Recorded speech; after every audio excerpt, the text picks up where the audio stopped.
शान्तिः पृथिवी शान्तिरापः शान्तिरोगदयः शान्तिः वनस्पतयः शान्तिर्विश्वे देवाः शान्तिर्ब्रह्म शान्तिः सर्वगुं शान्तिः शान्तिरेव शान्तिः सामा शान्तिरेधि यतो यतः समीहसे ततो नो अभयं कुरु सन्नः गुरुप्रजाभ्यो भयन्नः पशुभ्यः सुशान्तिर्भवतु हरिः ओं नारायणं नमस्कृत्यं नरं चैव नरोत्तमं देवीं सरस्वतीं व्यासं ततो जयमुदीरयेत् कस्तूरितिलकं ललाटपटले वक्षस्थले कौस्तुभं नासाग्रे वरमौक्तिकं करतले वेणुतले कङ्कणं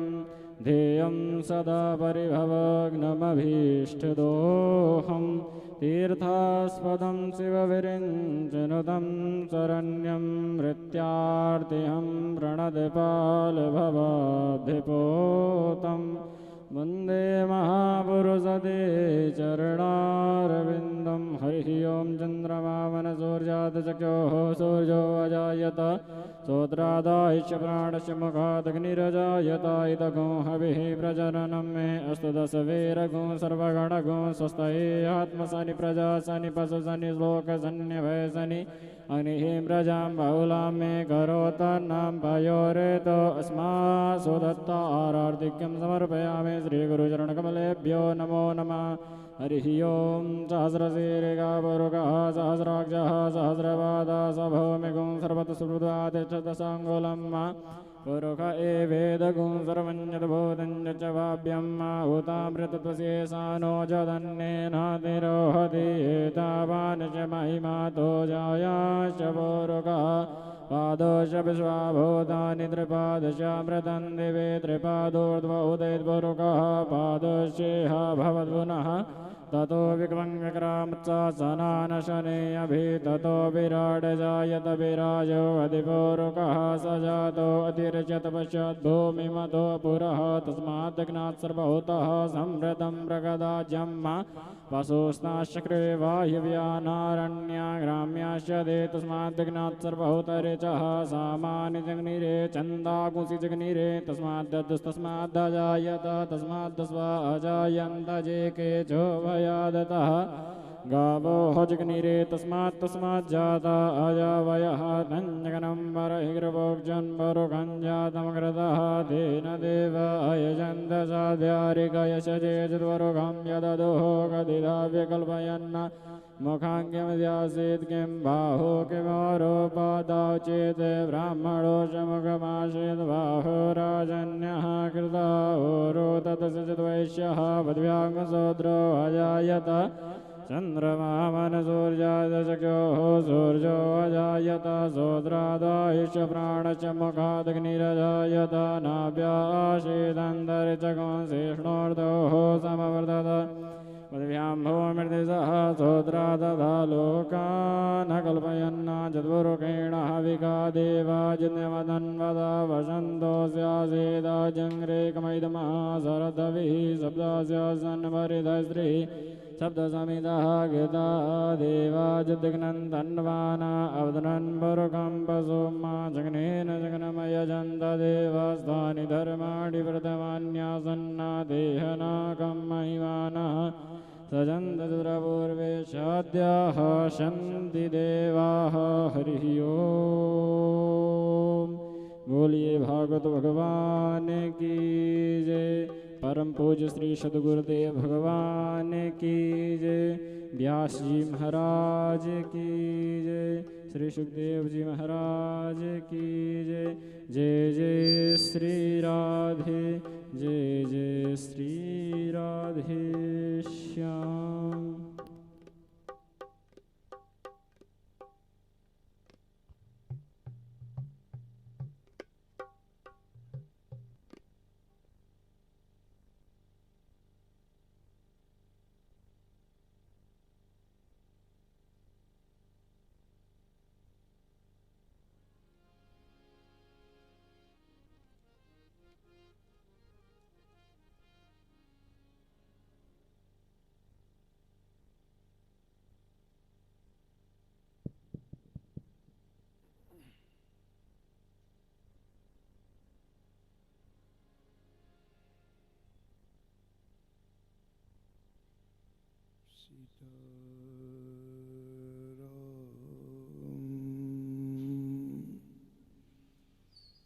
पदाम्बुजो मधुपवद मानसं लीयते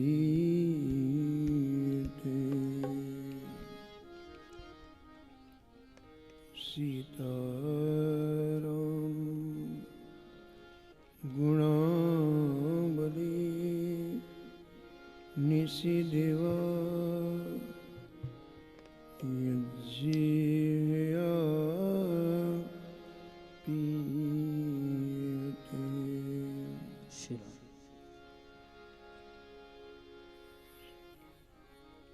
सीताराम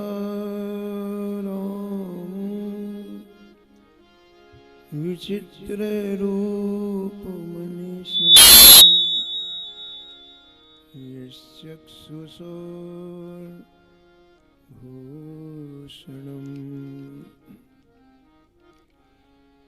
सीताराम सुनाम धाम निर्तम तम सद्गुरुं संभजे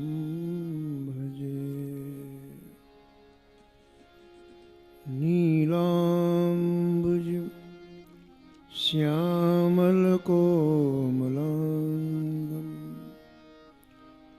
सीतासमारो पितवामभागम् पाणो महा सायकुचारुचापम् नमामि रामं रघुवंशनाथम्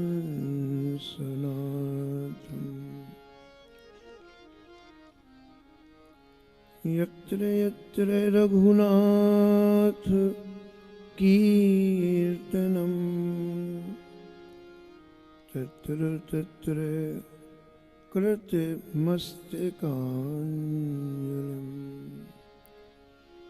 वाष्पवारि परिपूर्णलोचनं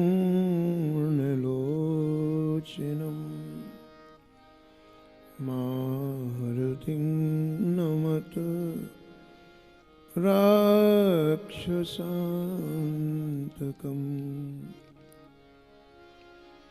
वाञ्छाकल्पतरुभ्यश्च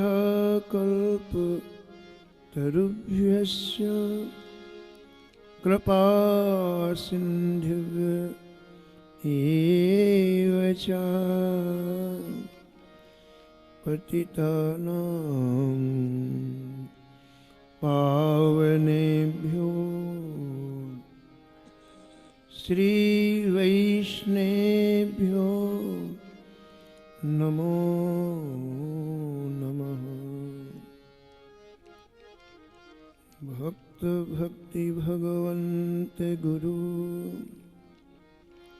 चतुर नाम वपु एक, इनके पद वंदन किए नासत विघ्न अनेक। हरजू आए विराजिए कथा सुनहु इतिहास। तुम श्रोता या मालुके तुम पद रज मम आस। तुम पीछे जो और हैं श्रोता है रसखान। तिनके सकल मनोरथ पूरे वहु श्री भगवान।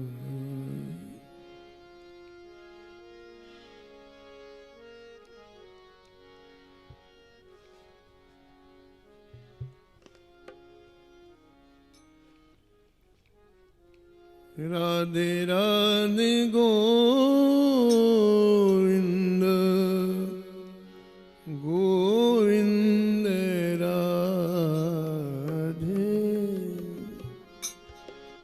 राधे राधे गोविंद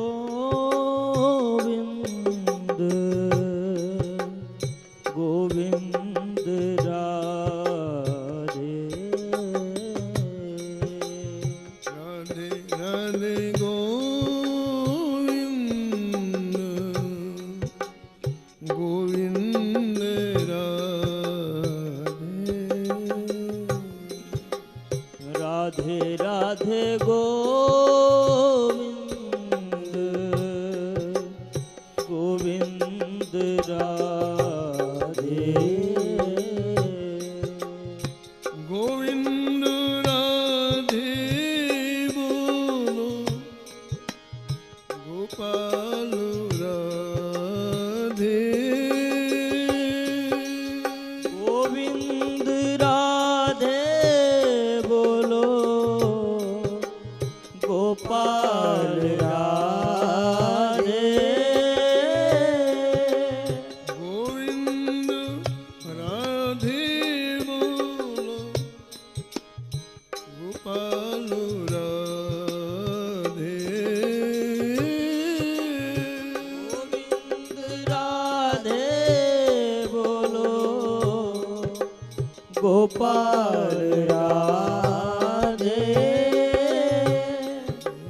राधे राधे गोविंद गोविंद राधे राधे राधे गोविंद गोविंद राधे राधे राधे गोविंद गोविंद राधे राधे राधे गोविंद गोविंद राधे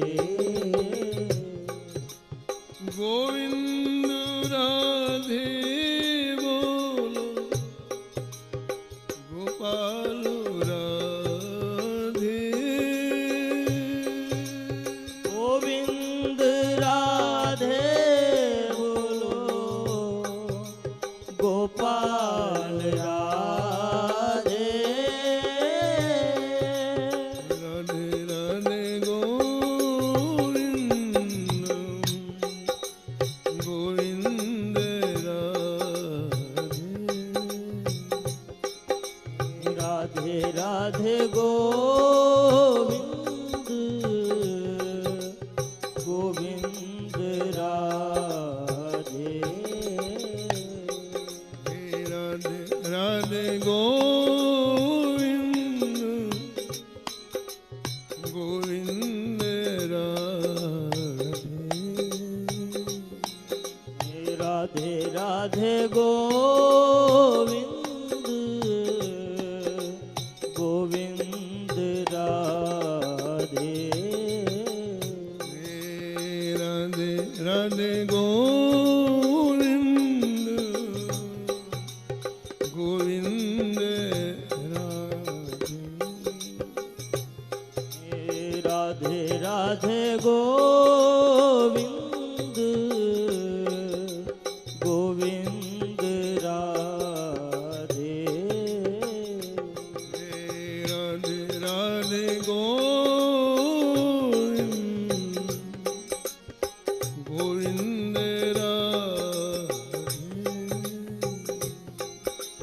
राधे राधे गोविंद गोविंद राधे बांके बिहारी लाल की जय श्री जानकी वल्लभ लाल की जय श्री मंगल मूर्ति हनुमान जी महाराज की जय सपरिकर श्री भक्तमाल जी की जय सब संत भगवान की जय श्री स्वामी अग्रदास जी महाराज की जय श्री नाभाजी महाराज की जय श्री प्रियादास जी महाराज की जय श्री वृंदावन धाम की जय श्री राधा वल्लभ लाल की जय श्री गिरिराज जी महाराज की जय श्री यमुने महारानी की जय श्री हरिनाम महाराज की जय श्री गौरांग महाप्रभु की जय परम पूज्य अनंत शिवसित श्री भक्तमाली गोविंदास जी महाराज की जय उनके परम पावन दिव्य महामहोत्सव की जय जय जय श्री श्री राधे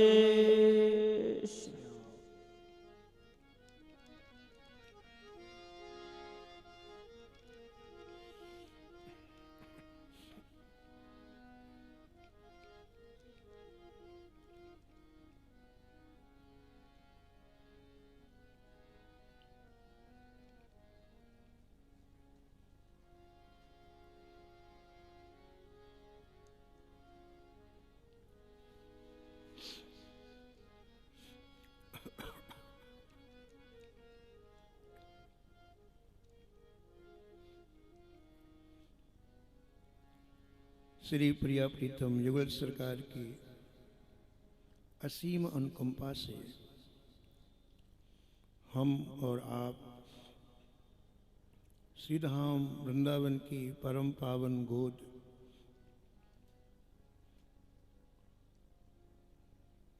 इस दिव्य स्थली में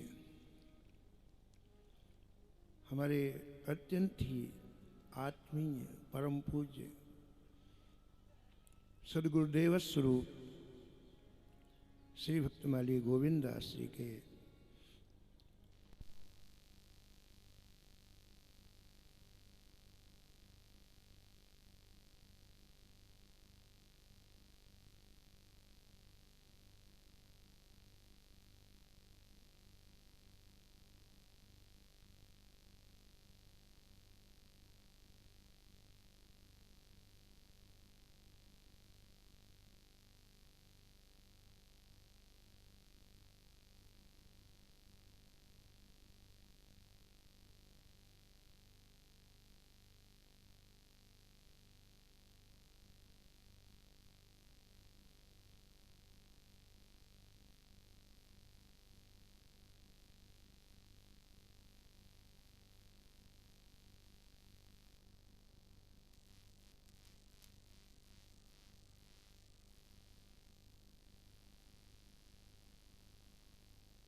राम जय राम जय जय वृंदावन के इस दिव्य स्थल श्री गुरु गौरांग कुटी में हम सभी लोग एकत्रित होकर के परम पूज्य महाराज श्री के इस प्रथम तिरुभाव महोत्सव में सम्मिलित होकर के अपने जीवन का परम लाभ ले रहे हैं।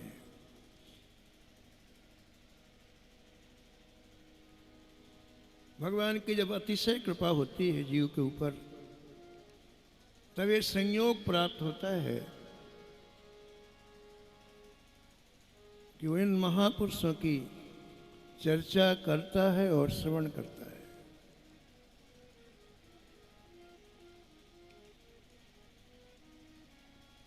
संपूर्ण सृष्टि का कल्याण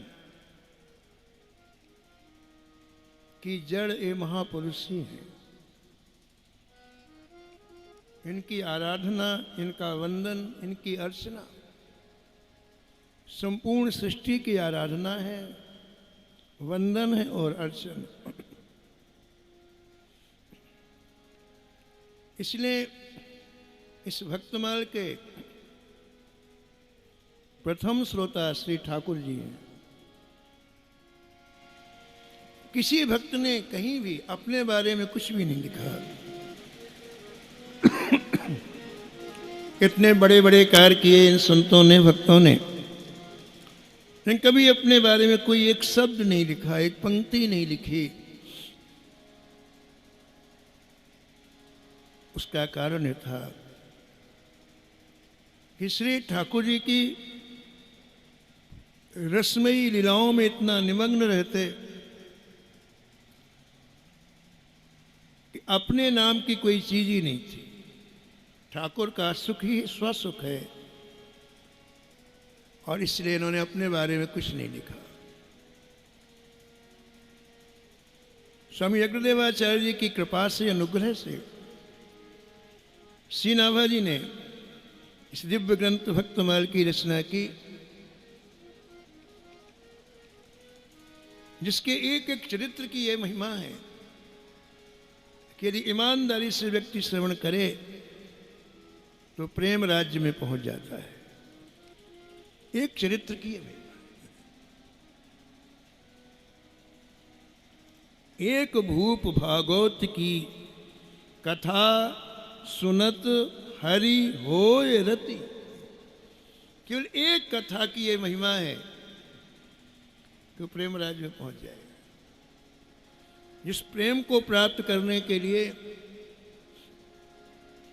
भक्त श्याम सिंधु कार ने, श्री रूप गोस्वामी जी ने 9 सीढ़ियों का वर्णन किया है,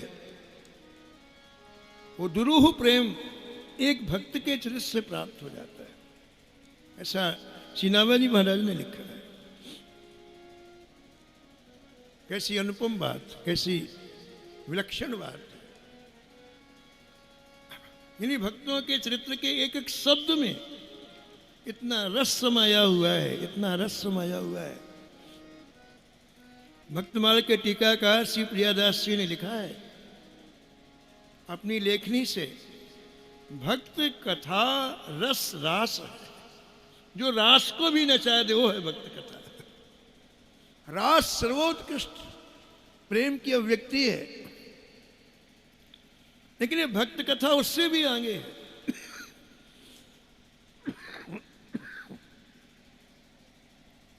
भक्त कथा रस रास है। तो अद्भुत ग्रंथ है भक्तमाल।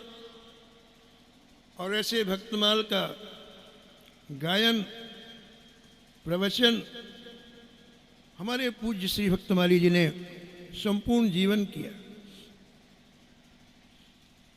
आपने गायन ही नहीं किया, भक्तमाल को अपने जीवन में उतारा। ठीक है,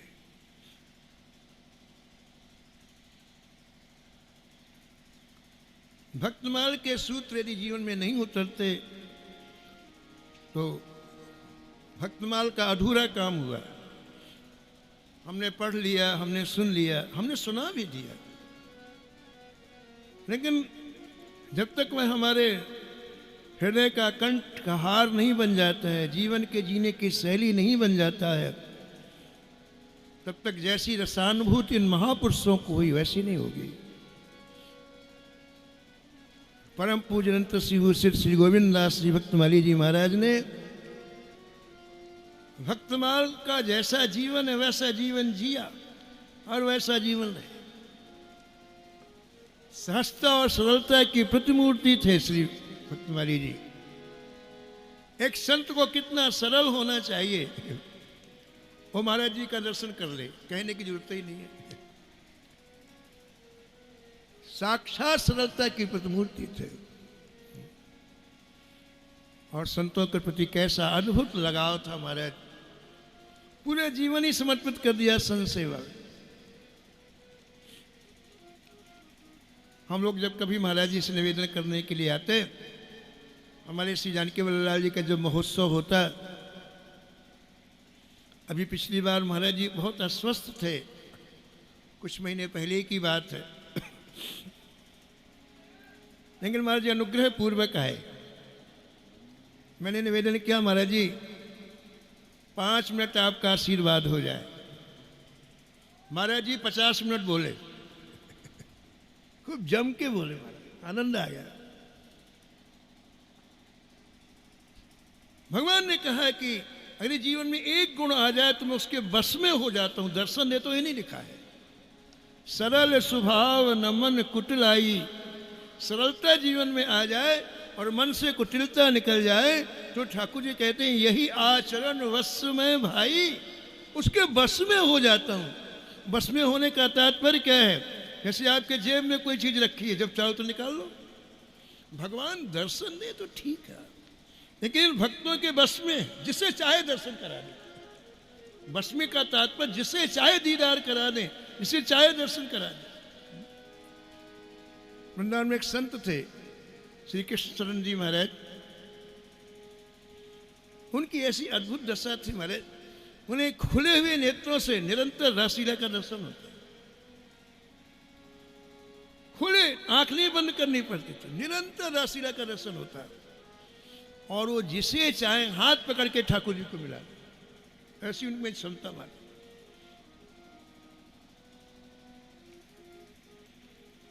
एक बार महाराज जी ने कहा कि आप हमें भक्तमाल की कोई कथा सुनाओ।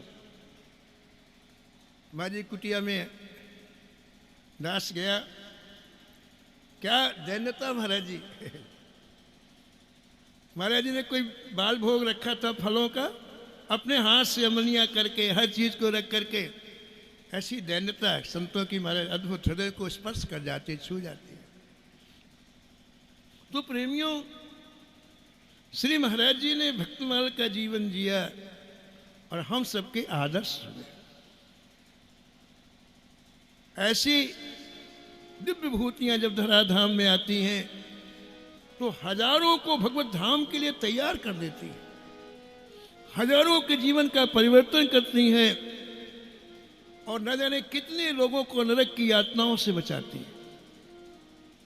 श्री महाराज जी के संपर्क में जो भी आया, आज वो भगवान का भजन कर रहा है, उसकी वृत्तियां मुड़ गई, चित्त की दशा मुड़ गई। और महाराज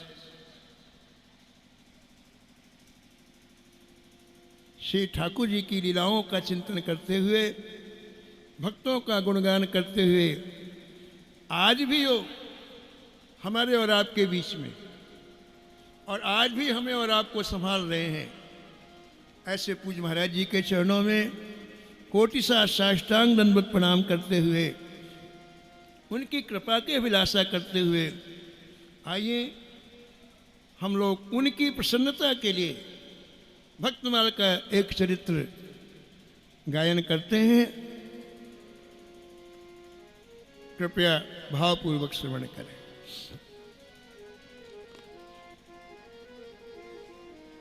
अनेकों चरित्र भक्तमाल में है,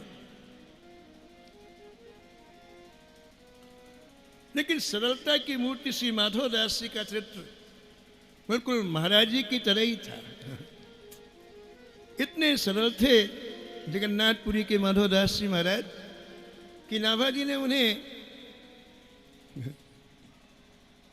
वेद व्यास जी से तुलना की उनकी, और वेद व्यास जी को भी विनय व्यास लिखा।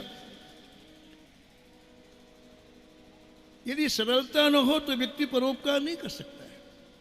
जिसका हृदय कठोर होता है वो कभी परोपकार नहीं करता है, जिसका हृदय सरस होता है वो परोपकार करता है।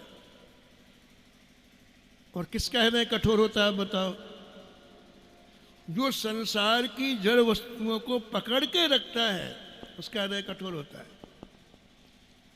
जहां जड़ वस्तुओं का महत्व होता है वहां अहंकार पुष्ट होता है, और अहंकार जहां पुष्ट होगा वहां कठोरता आएगी।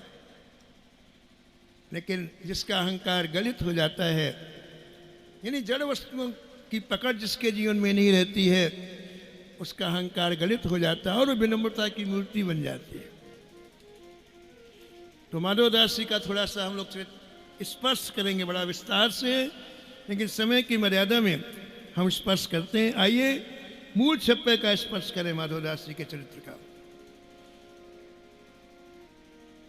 विनय व्यास मानो प्रगट हुए, विनय व्यास मानो प्रगट भय, जगु को हित माधो कियो, जग को हित माधव कियो।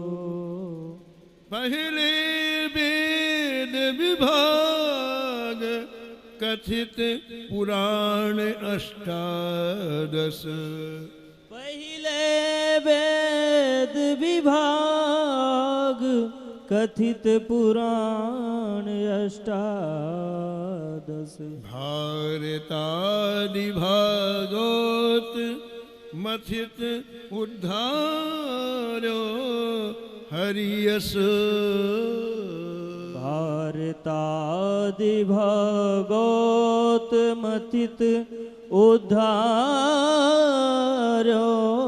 हरि जस। अब शोधे सब ग्रंथ अर्थ भाषा विस्तार्यो, अब शोधे सब ग्रंथ अर्थ भाषा विस्तार। लीला जय जय जयति गाय भव पार उतारो, लीला जय जय जयति गाय भव पार उतारो। जगन्नाथ इष्ट वैराग्य सीओ, जगन्नाथ इष्ट वैराग्य सीओ, करुणा रस भीजो हियो, करुणा रस भीजो। विनय व्यास मनो प्रगट हुए, विनय व्यास मानो प्रगट जग को हित माधो कियो, जग को हित माधव कियो।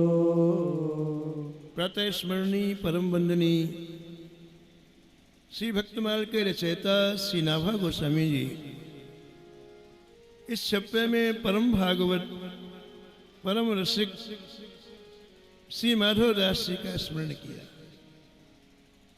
और निष्कर्ष के रूप में कहा कि आपके हृदय में जीव मात्र के प्रति बड़ी करुणा थी, क्योंकि स्वयं करुणा यतन थे। आपने देखा कि संसार के जीव बहुत दुखी हैं, बहुत कष्ट में हैं।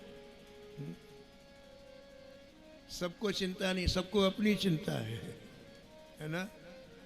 संसार में हर व्यक्ति अपनी चिंता करता है, किंतु महापुरुष हैं जो सबकी चिंता करते हैं।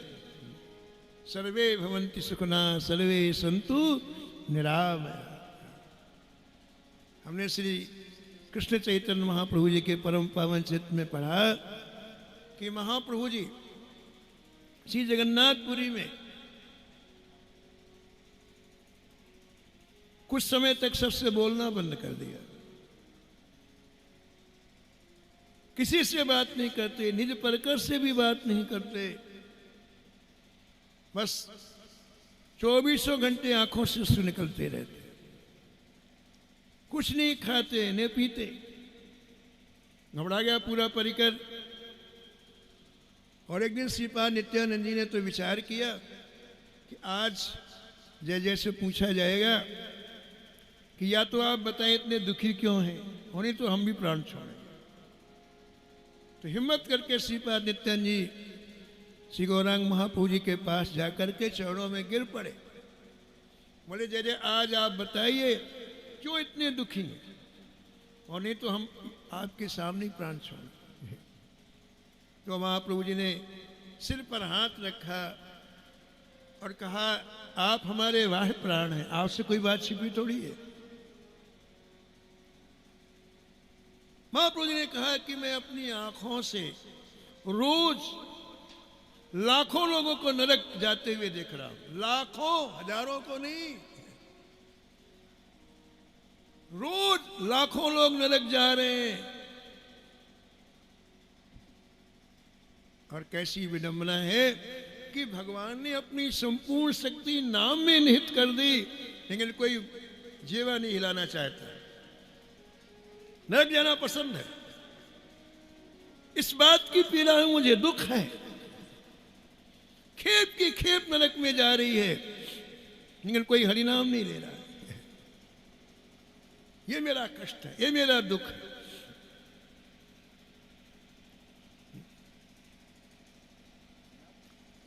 अपना उद्धार कर लेना भजन से वो ठीक है, लेकिन लाखों को भगवान के धाम में भेजना ये संत ही कर सकते हैं। अपनी चिंता करना ठीक है, लेकिन लाखों को की चिंता करना ये केवल संत के ही वश की बात है।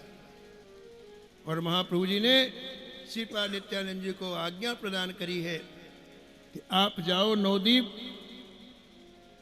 और गृह जीवन में प्रवेश करके लोगों के बीच में हरिनाम संकीर्तन प्रवेश कराओ। जब से मैं पूरी आ गया हूं तो गृहस्थ जीवन के लोगों को लगता है कि हरिनाम तो ये विरक्तों का है, हमारा नहीं है। इसलिए इनको भगवत धाम की प्राप्ति हो, तुम अपमान सहो, लेकिन जाओ और इनके बीच में हरिनाम का प्रवेश कराओ। ये संत का कैसा विचित्र स्वभाव है, देखो आप। तो श्री माधवदास जी ने देखा कि संसार का प्रत्येक जीव दुखी है, नानक दुखिया सब संसार। क्यों दुखी है बताओ आप? क्योंकि भजन नहीं करना चाहता है। बस एक ही उत्तर है कि लंबा चौड़ा उत्तर नहीं है। व्यक्ति दुखी क्यों है? क्योंकि भजन नहीं करना चाहता है। और बिना भजन के कभी भी दुखों से मुक्त नहीं हो सकता है। बारी मथे घृत होए बरु, बारी मथे घृत होए बरु, सिकताते बरु तेल, बिनु हरि भजन न भोतरिये, यह सिद्धांत अपे। पानी मथने से घी निकल आए, ऐसा होता नहीं है, लेकिन हो जाए, असंभव संभव हो जाए। पानी के मथने से घी निकल जाए और बालू के मथने से तेल निकल आए, ऐसा होता नहीं है। लेकिन बिना हरि भजन के कोई भी सुखी नहीं रह सकता, नहीं रह सकता, नहीं। गोस्वामी जी कहते हैं यह सिद्धांत अपेल, इसको कोई बदल नहीं सकता। हमारे महाराज जी कहते थे अपेल का मतलब, गोस्वामी जी कहते हैं कि इसकी कोई अपील नहीं है, लास्ट है। अपील, इसकी अपील ही नहीं है। ये लास्ट बात है कि बिना हरि भजन के कोई सुखी नहीं रह सकता। अच्छा आप ईमानदारी से बताओ, किसके माता पिता ने भजन करना सिखलाया? बताओ आप। 1% माता पिता ऐसे होंगे जो अपने लालन को भजन करना सिखाते हैं। 1%, 99% लोग उसी काम में लगाते हैं जिसमें नरक जाना पड़े। ये मैं नहीं कह रहा हूं, ये गोस्वामी जी कह रहे हैं। गोस्वामी जी क्रांतिकारी है, किसी चीज को दबी हुई बात को उठाते हैं। अद्भुत क्षमता को, अद्भुत निर्भीकता है आप में। आप कहते हैं कि संसार का कौन माता पिता है जो अपनी संतान को भजन में लगाता है? बहुत कम, 1% भी नहीं।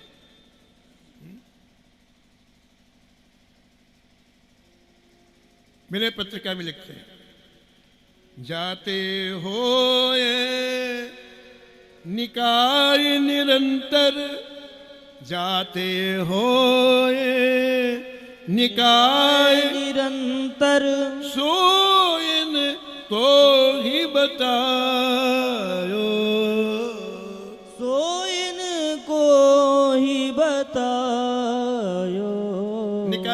होता है बताओ आप? नरक। क्या होता है? नरक। जिससे निरंतर नरक मिले वो मार्ग बताया माता पिता ने। जाते हो ये निकाय निरंतर, सो इन तो ही बताओ। इसी को गोस्वामी लिखते हैं, मात पिता बालिकन बुलावई, उदर भरे सोई धर्म सिखावई। कितनी विडंबना की बात है कि नरक की चैन न टूटे, वो जीवन जीने के लिए कहते हैं। तू अहित हो कटे भो बंधन, तू अहित हो कटे भो सोइन तो ही न सिखायो, सोइन तो ही न सिखायो।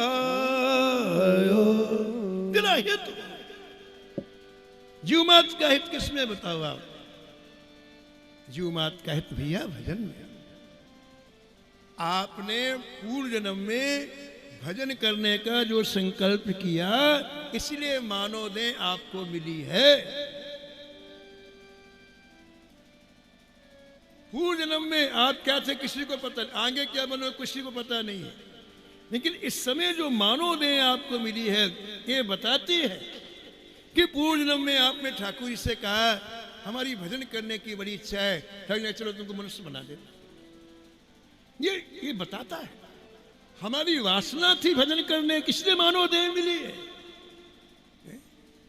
कबहू की कर करुणा नर देही, कबहू की कर करुणा नर देही, देत ईस बिनु हेतु सनेही, देत ईस बिनु हेतु सने।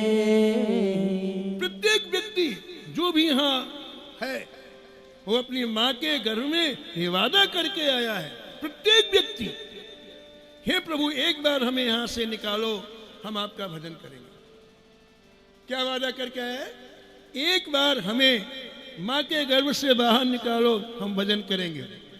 और हर व्यक्ति अपने वादे को भूल गया है ना, भजन ही नहीं करता, बाकी सारे दुनिया के काम करता है, सारी दुनिया के काम करता है। उसे याद दिलाने के लिए संत आते हैं, है ना। ये संतों का क्यों आगमन होता है? आज जो चीज भूल गए उसको याद दिलाने के लिए। आपको जो कुछ प्राप्त है या होगा वो आपके पुरुषार्थ से नहीं होगा, प्रारब्ध से होगा। ठीक है, आपके पास जितना धन है, यश है, दुख है, लाभ है, हानि है, ये प्रारब्ध का खेल है बाबा। भगवत प्राप्ति प्रारब्ध का खेल नहीं है, भगवत प्राप्ति रुचि का खेल है ना। लेकिन हमारी रुचि ही समाप्त हो गई, किसी को इच्छा नहीं भगवान को प्राप्त करना। अभी यहां बिहारी जी प्रकट हो जाए, अब भी इतनी बड़ी लिस्ट दे देंगे महाराज, कोई नहीं कहेगा हमें भगवान चाहिए, कोई नहीं कहेगा, एक नहीं कहेगा हमें भगवान चाहिए। दुनिया भर की बातें, ये हो जाए, ये हो जाए, ये हो जाए, ये हो जाए। गौरांग महाप्रभु ने नाम की कितनी महिमा का वर्णन किया बताओ आप, कितना वर्णन किया महाराज, पूछो मत, कमाल कर दिया। और जो वर्णन किया है ना, उससे कई गुना अधिक नाम की महिमा, जिसकी सीमा नहीं। ठीक है, अब वो नाम हम लेते हैं, फिर रस क्यों नहीं आता? सोचो आप, हम लोग वृंदावन में बैठे हैं, सत्संगी हैं, तो कुछ विचार भी करना चाहिए ना, ऐसे थोड़ी। इतना दिव्य नाम, एक नाम महाप्रभु जी लेते, 8-8 घंटे तक मूर्छित रहते, एक नाम लेते तो आंखों से आंसू की पिचकारी निकलती। ये हमारा हृदय इतना फौलाद का कैसे हो गया कि नाम भी लेते कोई असर नहीं पड़ता? सोचना चाहिए ना। श्री चैतन्य चरितामृत में ग्रंथकार ने लिखा है कि एक बार कृष्ण नाम कहने से जिसकी आंख में आंसू ना आए तो समझना चाहिए कोई अपराध उससे बन रहा है। स्पष्ट लिखा है, किसी ने किसी अपराध के घेरे में हो तभी तो आंसू नहीं आ रहा है। क्यों नहीं आता है? कभी विचार करो आप। उसका एक ही कारण है, एक ही कारण है महाराज जी, और कारण ये है कि हम नाम के बदले में ना नामी को चाहते ना नाम को चाहते। नाम तो लेते हैं लेकिन नाम के बदले में और नाम ने हमारी इच्छा नहीं है। और नामी भगवान श्याम सुंदर, श्री कृष्ण, श्री राधा रानी, इनको हम नहीं चाहते। फिर क्या चाहते? नाम लेकर के हम दुनिया की जड़ वस्तुएं चाहते हैं। सीधी सी बात है। नाम तो 88 रखते लेंगे, लेकिन चाहिए यही, हमारा सम्मान हो, हमें प्रतिष्ठा मिले, हमें धन मिले, हमारे परिवार। तो कहां से रस आए बताओ आप? संसार की जड़ वस्तुओं का लक्ष्य बना के रखा है, तो कहां से रस आए? जबकि ये परमानंद का साक्षात स्वरूप है नाम, साक्षात स्वरूप, अलग नहीं है कुछ भी। जिह्वा में नाम लेना साक्षात गोविंद का प्रकट होना है, साक्षात राधा कृष्ण का प्रकट होना है, अलग कुछ है ही नहीं। इसी समय परमानंद में डूब जाना चाहिए। नाम आते परमानंद में डूब जाना चाहिए। क्यों नहीं डूब रहे बाबा? इसके आगे कोई है ही नहीं है।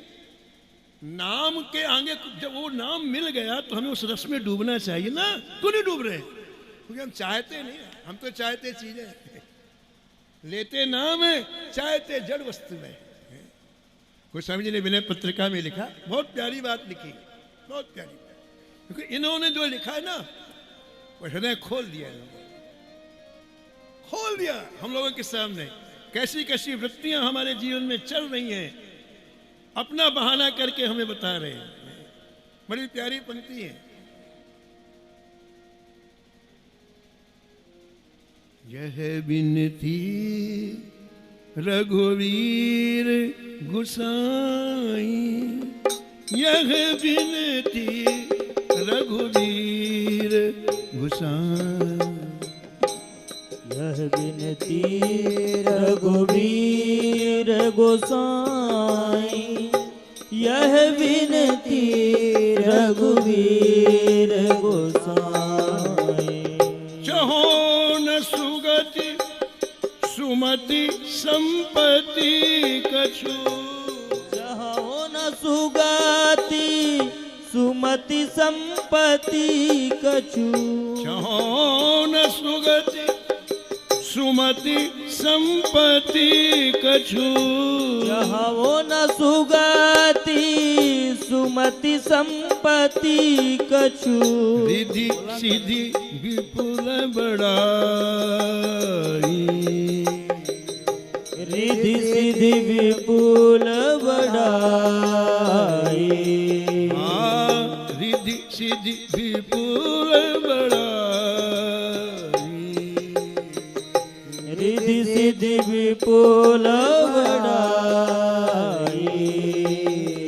यह बिनती रघुवीर गुसाई, यह बिनती रघुवीर गुसाई, यह बिनती रघुवीर गोसाई, यह बिनती रघुवीर गोसाई। ये 5 चीजें बताई गोस्वामी जी ने। कहते 5 चीजें सरकार आपके प्रेम प्राप्ति में दीवार का काम करती है, और वही हम मांगते हैं ठाकुर जी से। कैसी विडंबना देखो, जो प्रेम प्राप्ति में दीवार है वो हम मांगते हैं ठाकुर जी से। पहली चीज क्या बताई? सुगति, हमारी अच्छी गति हो जाए, ठीक है। दूसरी बात क्या कहा? सुमति, हमें अच्छी बुद्धि प्राप्त हो जाए, ठीक है। तीसरी बात क्या कह रहे हैं गोस्वामी जी? संपत्ति, हर व्यक्ति को संपत्ति चाहिए। हमारे दिमाग में ऐसा कचरा भर गया है कि संपत्ति से सुख होता है। एक कचरा भर गया है, ऐसा ही नहीं। ठूस ठूस के लाखों जन्म में हमने चिंतन करके बात को बैठा लिया है कि संपत्ति होगी तो हम सुखी हो जाएंगे।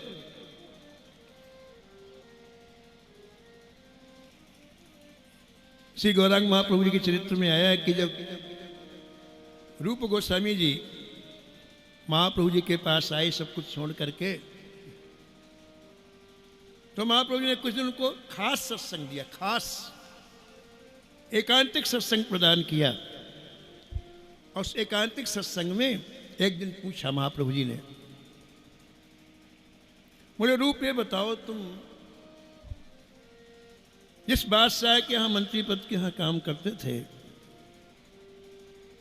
और जो वो एक आवाज लगाता था, तुम्हारे पुराने नाम से जब एक आवाज लगाता था तो तुम दौड़ करके जाते थे कहीं देर ना हो जाए, बादशाह बुला रहा है कहीं देर ना हो जाए। बोले हाँ सरकार ऐसा था। अच्छा ये बताओ, आज वो बादशाह यहां आ जाए और तुम बुलाए तुम्हें तो तुम उठ के खड़े हो गए? बोले बिल्कुल नहीं। फिर क्या अंतर हो गया? उस समय वो एक आवाज लगाता तुम दौड़ते थे कहीं देर ना हो जाए, और आज यदि बादशाह आ जाए तो आप उसकी तरफ आंख उठा के देखो, क्या क्या बात है? तो रूप जी कुछ नहीं बोले। महाप्रभु जी ने उत्तर दिया। महाप्रभु जी ने कहा कि कोई अंतर नहीं, केवल एक बात है, उस समय तुम्हारे जीवन में संपत्ति का महत्व था। यदि मैं देर से पहुंचूंगा, जो लाख रुपए महीने मिलता है वो देना बंद कर देगा। उस समय आपके मन में संपत्ति का महत्व था और आप भरपूर संपत्ति में आज लात मार के आए हो। अब तुम्हारे जीवन में संपत्ति का महत्व नहीं है। एक बादशाह क्या, सैकड़ों बादशाह खड़े हो, आंख उठा कर ही देखो, ठीक है? महत्व हमने दिया, संपत्ति में महत्व हमने दिया, उसमें महत्व है। गोस्वामी जी कहते हैं प्रेम प्राप्ति में सबसे बड़ी बाधक संपत्ति की चाह, सुगति की चाह, सुमति की चाह, और आगे क्या बोलते हैं? रिद्धि सिद्धि। हम जो कहें वो हो जाए। आजकल तो लोग महाराज पता नहीं कहाँ कहाँ जाके स्मशान में जाके कहाँ का हम जो चाहे वो हो जाए। रिद्धि सिद्धि, हम जो चाहे वो हो जाए। ये प्रेम प्राप्ति की सबसे बड़ी दीवार है। चौथे नंबर की, पहली सुगति, दूसरी सुमति, तीसरी संपत्ति, चौथी रिद्धि सिद्धि, और पांचवी बड़ी खतरनाक क्या क्या? प्रशंसा, प्रतिष्ठा, बड़ाई। सब आ गए इसमें महाराज जी, कोई नहीं छूटा। अरे महात्माओं को तो कंसेस से निकल जाना चाहिए, महात्मा और उलझे। ये कार्ड छपा ना मुझसे का, हमारा कार्ड यदि आपने पतली स्याही से छाप दिया छोटे अक्षरों में, कार्यक्रम में नहीं जाएंगे। हमने कई लोगों को देखा, हमारा नाम आपने नीचे छाप दिया, नहीं जाएगा। अरे हद हो गई यार, कार्ड मरोगे जाएगा साथ में? इतनी सूक्ष्मता से विचार करना। कहाँ उलझ गया व्यक्ति, सब कुछ छोड़ करके आया और इसमें उलझ गया। नाम आगे है कि ऊपर है कि नीचे है कि पीछे है। ये पांच दीवारें हैं जो प्रभु प्राप्ति में सबसे बड़ी बाधक है। गोस्वामी जी कहते हैं, हे नाथ बचाओ इनसे, मैं नहीं निकाल सकता, आप निकाल सकते हैं। यह विनती रघुवीर गुसाई, यह विनती रघुवीर गोसाई, यह विनती रघुवीर गुसाई, यह विनती रघुवीर गोसाई। चहो न सुगति सुमति संपत्ति कछु, चाहो न सुगति सुमति संपत्ति कछु, रिद्धि सिद्धि विपुल बड़ाई, रिद्धि सिद्धि विपुल बड़ाई। ठाकुर जी ने पूछा फिर क्या चाहते हो? दुनिया तो यही चीज मांगती, फिर तुम क्या चाहते हो? गोस्वामी ने कहा केवल एक चीज चाहिए हमें। क्या? हेतु रहित अनुराग राम पद, हेतु रहित अनुराग राम पद, बढ़ अनुदिन अधिकारी,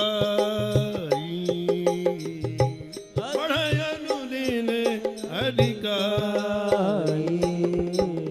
यह विनती रघुवीर गोसाई, यह विनती रघुवीर गोसाई, यह विनती रघुवीर गोसाई, यह विनती रघुवीर गोसाई।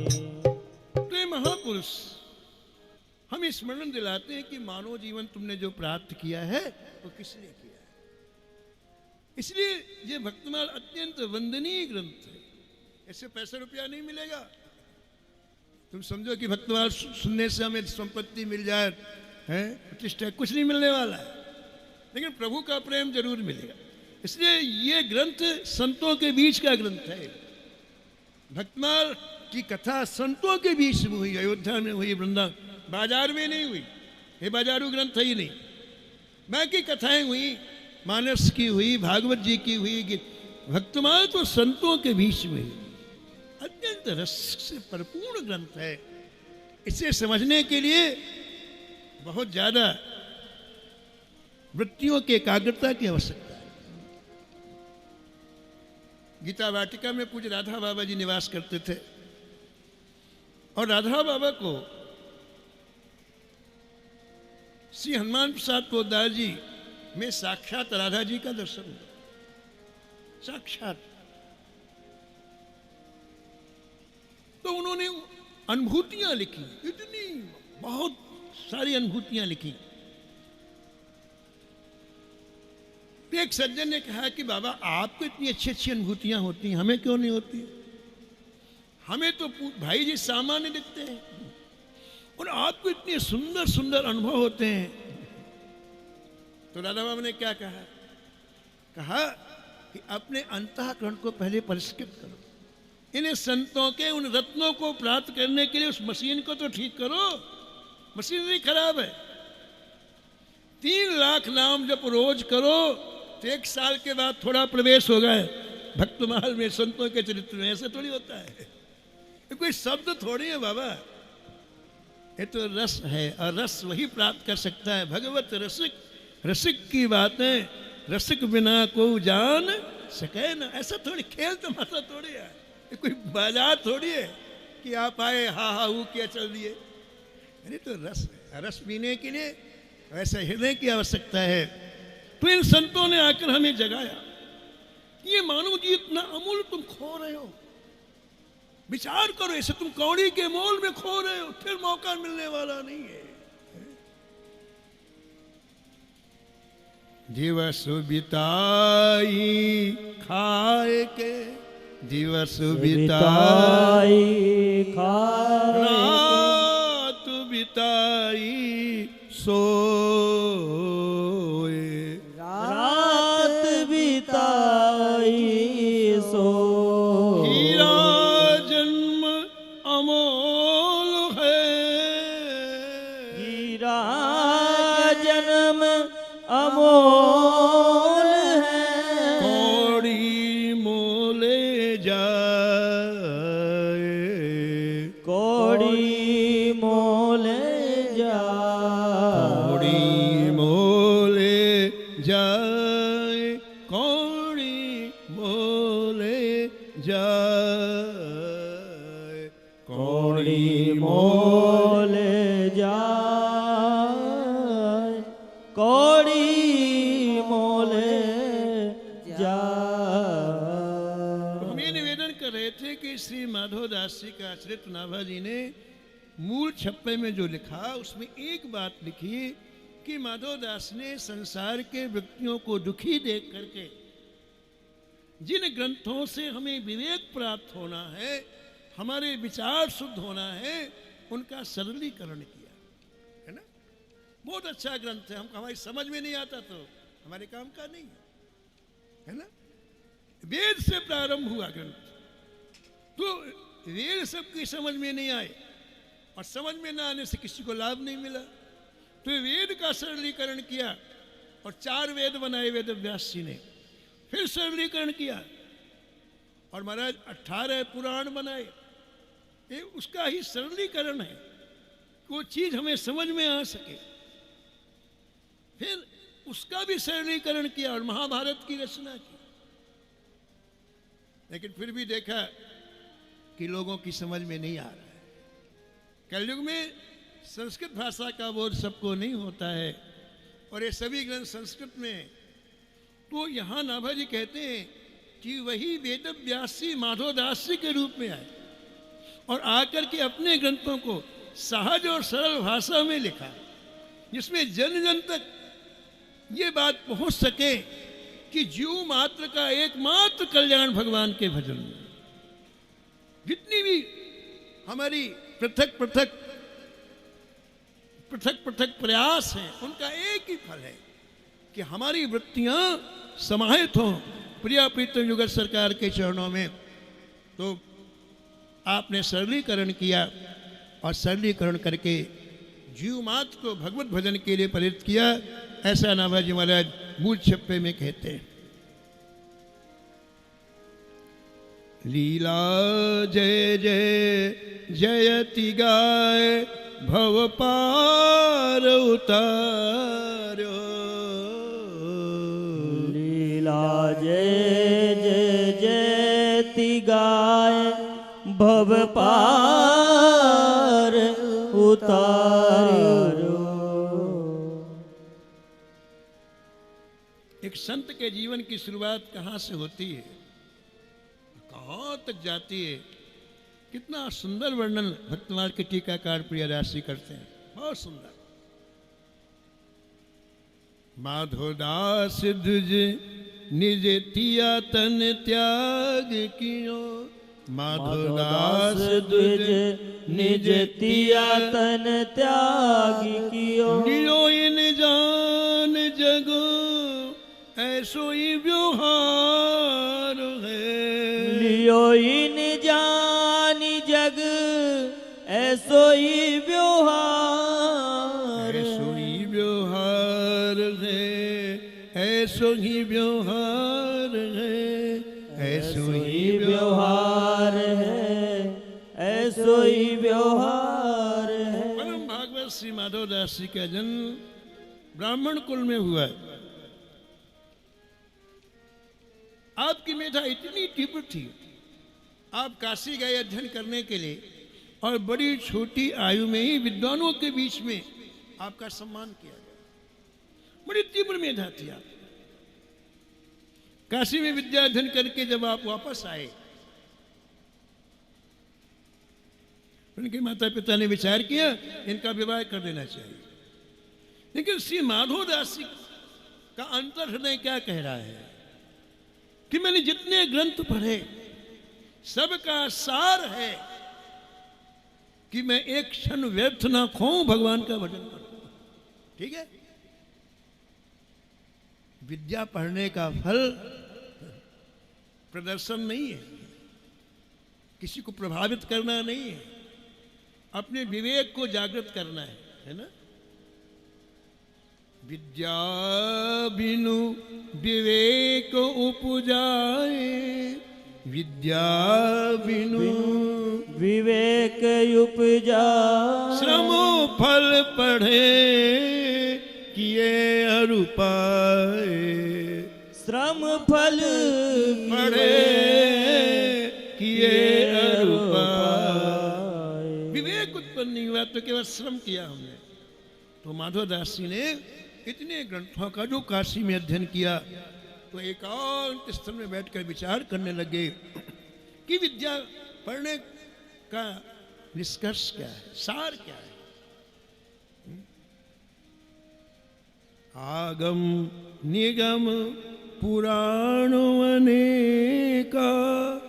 आगम निगम पुराण अनेका। आगम निगम पुराण अनेका। आगम निगम पुराण अनेका।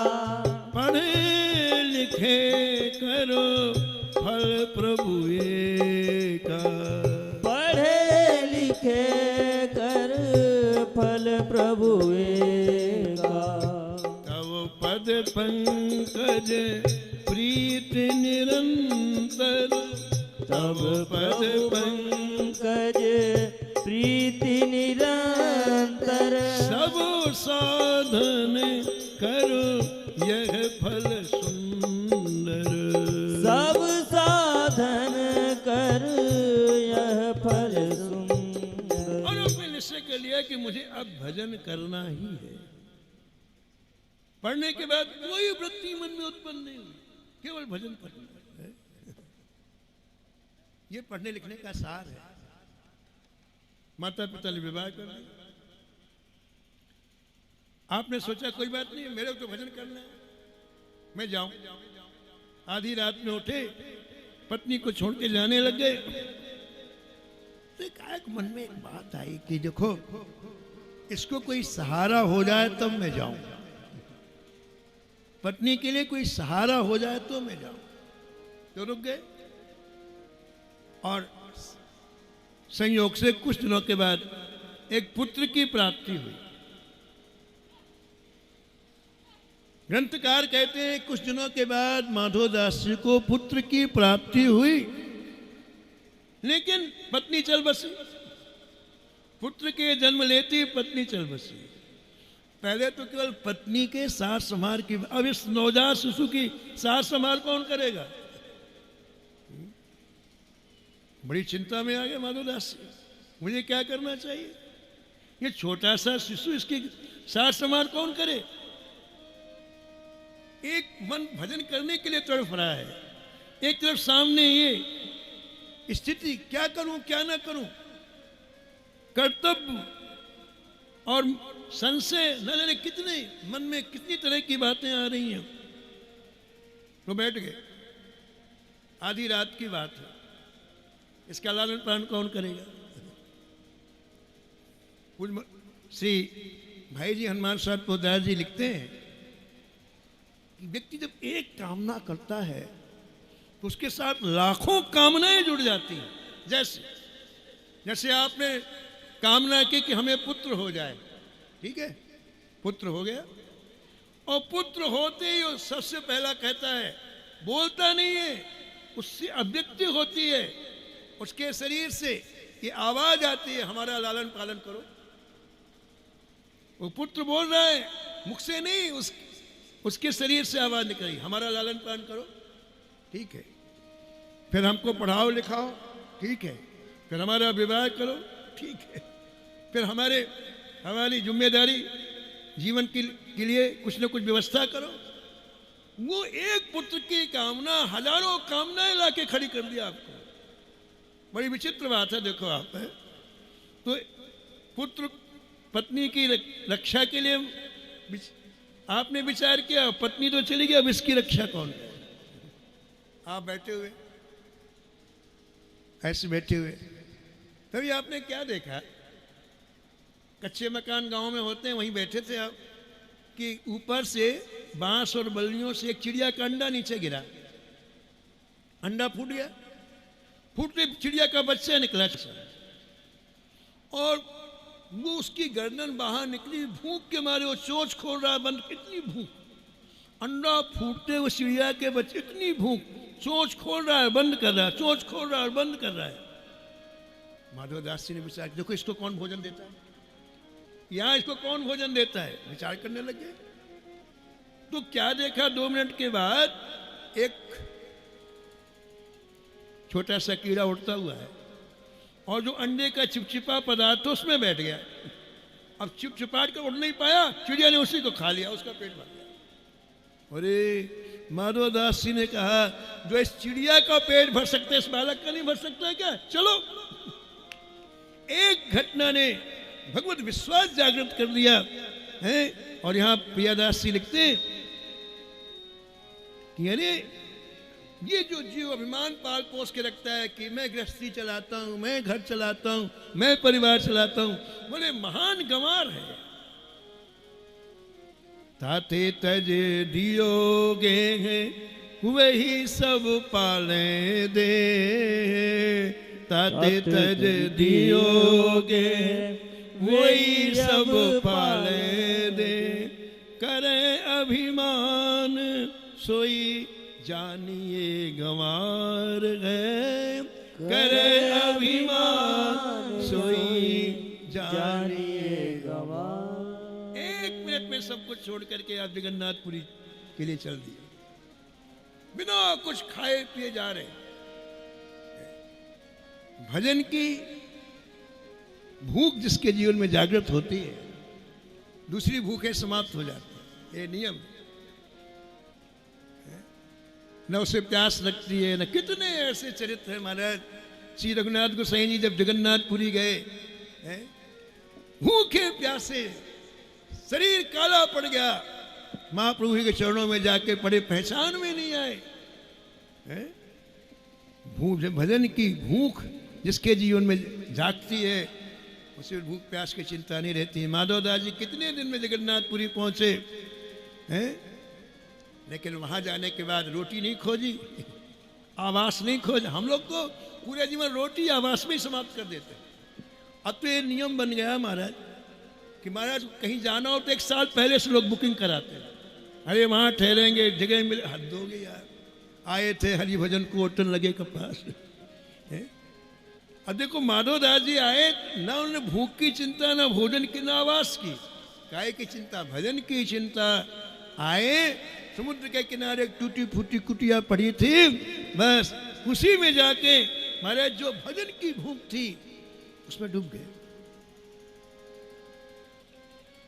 भाई दिन 3 ये तो भूख के अधीन नहीं, भाई दिन 3 ये तो भूख के अधीन रहे हर लीन, प्रभु सोच परो भारिये, रहे हर लीन प्रभु सोच परो भारी। क्या बात, ये है भजन। 3 दिन 3 रात तक डूब गए।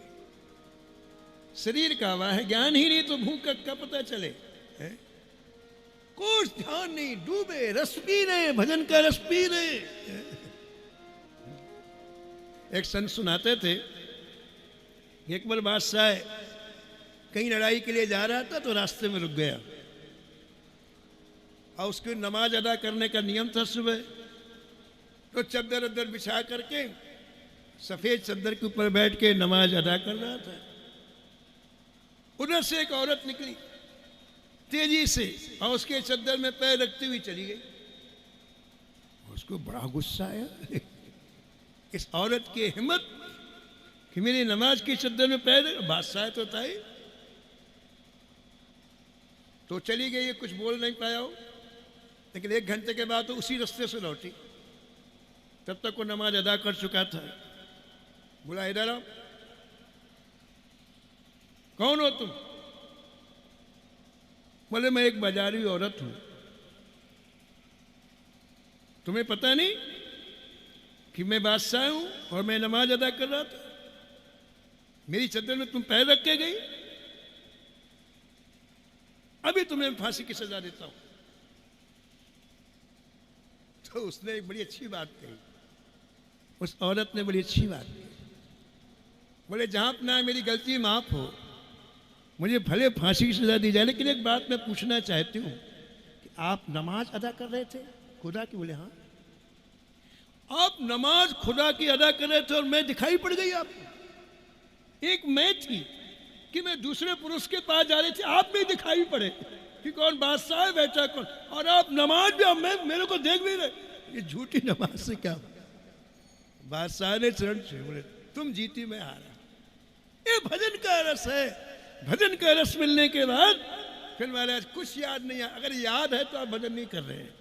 3 दिन 3 रात हो गए श्री माधवदास जी को, और तब ठाकुर जी का हृदय हिल गया। ओह महाराज, ऐसा संत से और ठाकुर जी के हृदय का ऐसा मेल है कि संत की भूख ठाकुर जी की भूख, संत का दुख ठाकुर जी का दुख, संत का सुख ठाकुर जी का सुख। भगवान उठ के बैठ गए आधी रात में जगन्नाथ जी। लक्ष्मी जी ने कहा, जय जय क्या हुआ? बोले, बहुत जरूरी काम है। क्या? ये भोग का थाल अभी अभी लेके माधवदास जी के पास जाओ। 3 दिन उन्होंने कुछ नहीं खाया, मुझे चैन नहीं पड़ रही। भगवान चाहते तो किसी सेवक से भिजवा देते थाल, भगवान चाहते तो प्रकट कर, लेकिन ठाकुर जी ऐसा नहीं करते। हम जैसे ठाकुर जी को चाहते वैसे ठाकुर जी हमें चाहते। ये यथा माम प्रपद्यन्ते तथैव भजामि। लक्ष्मी जी के हाथों से थाल, ये भक्त का सम्मान। लक्ष्मी जी के हाथों से थाल भेजा, ये भक्त का सम्मान। थाल लेके लक्ष्मी जी आई, और लक्ष्मी जी तो क्या बात है, उनके आते ऐसा प्रकाश कुटिया में हुआ। सोने का थाल रख के चुपचाप चली गई। माधव उस थाल से ऐसी खुशबू निकल रही थी महाराज कि माधवदास जी की आंख खुली। दिव्य प्रसाद, ओहो, उस प्रसाद को देख करके आपका हृदय भर आया। देखो वैष्णव ने आनंद लिया हर चीज का। ये प्रसाद भी साक्षात ठाकुर जी का स्वरूप है। ये बात इनके प्रेमी जानते हैं, दुनिया वाले नहीं जानते। दुनिया वाले नहीं जानते हैं, क्योंकि वो हृदय नहीं है, वो आंखें नहीं, क्या जानेंगे। लेकिन यहाँ के रसिकों से पूछो ये क्या है। यह दिव्य प्रसाद प्रिया प्रिय को, यह दिव्य प्रसाद प्रिया प्रिय को, यह दिव्य प्रसाद प्रिया प्रिय को, यह दिव्य प्रसाद प्रिया प्रिय को। देखत ही मन मोद बढ़ावत, देखत ही मन मोद बढ़ावत, पर सत पाप ताप ही को, पर सत पाप ताप ही को। पावत परम प्रेम उपजावत, पावत परम प्रेम उपजावत, पुलवत भाव पुरुष तिय को, पुलवत भाव पुरुष तिय को।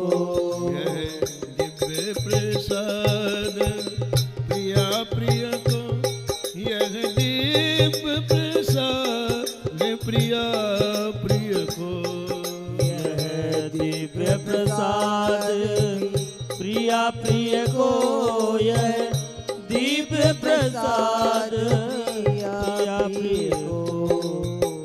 भगवत रसिक भाव तो भूषण, भगवत रसिक भाव तो भूषण, तेहि क्षण होते युगल जिय को, तेहि क्षण होत युगल जिय को। दिव्य प्रसाद प्रिया प्रिय को, यह दिव्य प्रसाद प्रिया प्रिय को, यह दिव्य प्रसाद प्रिया प्रिय को, यह दिव्य प्रसाद प्रिया प्रिय को। माधवदास जी ने प्रसाद पाया। प्रसाद पाने के बाद थाल को अपने हाथ से धोया और थाल को कुटिया के बाहर रख के फिर भजन में लगे। देखो भोजन में और प्रसाद में क्या अंतर है। भोजन करोगे तो आलसी आएगी, तामसीपन आएगा, और प्रसाद पाओगे तो भजन करने की वृत्ति उत्पन्न होगी। ये अंतर है, ठीक है ना। प्रसाद पाने के बाद भजन करने की रुचि। एक महात्मा थे हमारे वृंदावन में, अद्भुत महात्मा थे वो। यदि उनके हाथ का आप भोजन कर लो तो 24 घंटे भजन करना पड़ेगा। बड़े विचित्र महात्मा थे महाराज।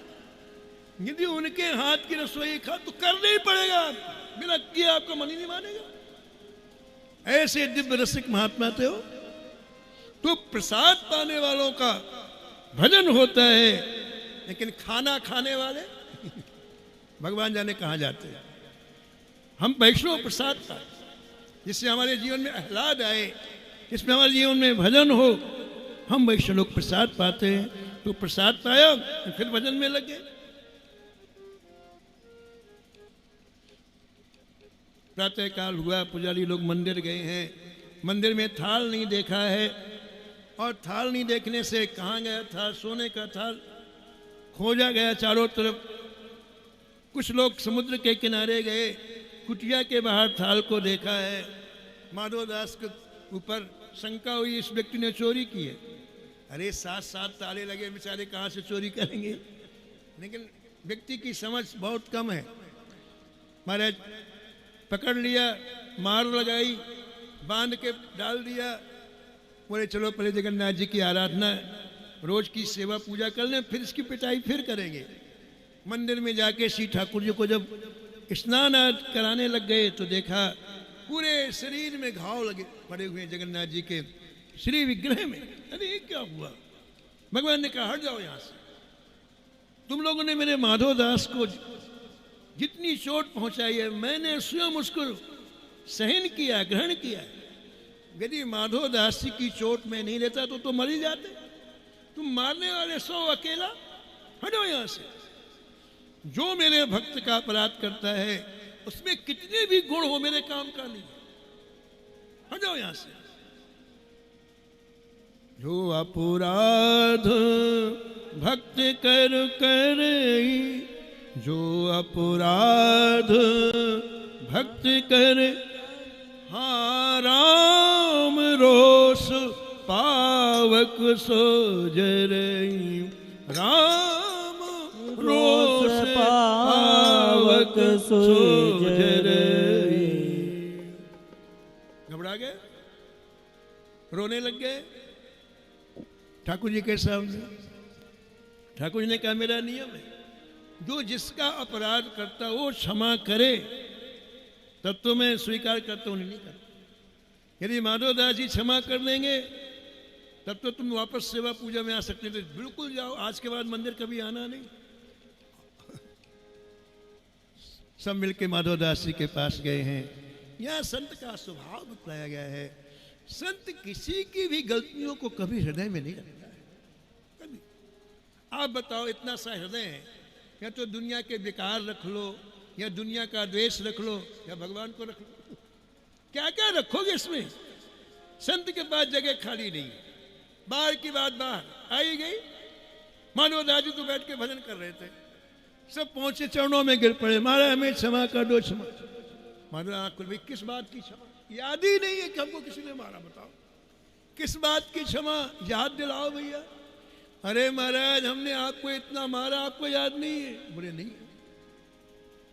महाराज आप क्षमा नहीं करोगे तो श्री जगन्नाथ जी हमें सेवा से निकाल देंगे। आप हमारी कृपा करो, हम कहाँ जाएंगे? 300 वर्ष से हम लोग श्री जगन्नाथ जी की सेवा कर रहे हैं, आप एक बार अपने मुख से कह दो क्षमा। महाराज ने कहा भैया क्षमा। ठाकुर ने स्वीकार कर लिया है। बोले भक्तवत्सल भगवान श्री माधवदास जी का इतना नाम हुआ जगन्नाथपुरी में कि श्री जगन्नाथ जी ने अपना निस्थाल भेजा। लिखा हुआ है कि एक लाइन तो जगन्नाथ जी के लिए लगती दर्शन के लिए, एक लाइन माधवदास जी के लिए। चारों तरफ के लोग आने लग गए और माधवदास जी को 1 मिनट का समय भजन का नहीं मिलता। 1 मिनट का भजन। देख लो आप, इस प्रतिष्ठा को आप चाहते हैं, वो मीठी छुरी है, मीठी छुरी। गला भी काटती है, अच्छा भी लगता है। हमारे ही गला कट रहा है, क्या बात। प्रतिष्ठा मीठी छुरी है, हमारी गला कट रहा है, हमको बहुत अच्छा लग रहा है। कबीरा चित्त एक है, कबीरा चित्त एक है, चाहे जहां लगाए, चाहे जहां लगा। या तो इससे भजन कर,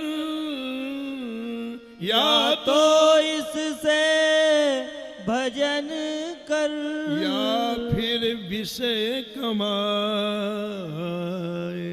या फिर विषय कमाए। घबरा गए माधवदास जी, रोने लग गए। हे प्रभु क्या किया आपने?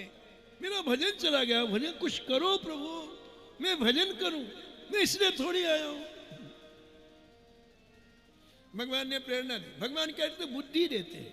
आप जब भगवान से कोई चीज मांगते हो ना तो आपको विवेक देते हैं। भगवान ने कहा एक काम करो, प्रातः काल से भिक्षा मांगना चालू कर दो, बस धीरे धीरे सब भी हट जाएगी। महाराज 3 बजे झोली लेके निकल पड़े माधवदास।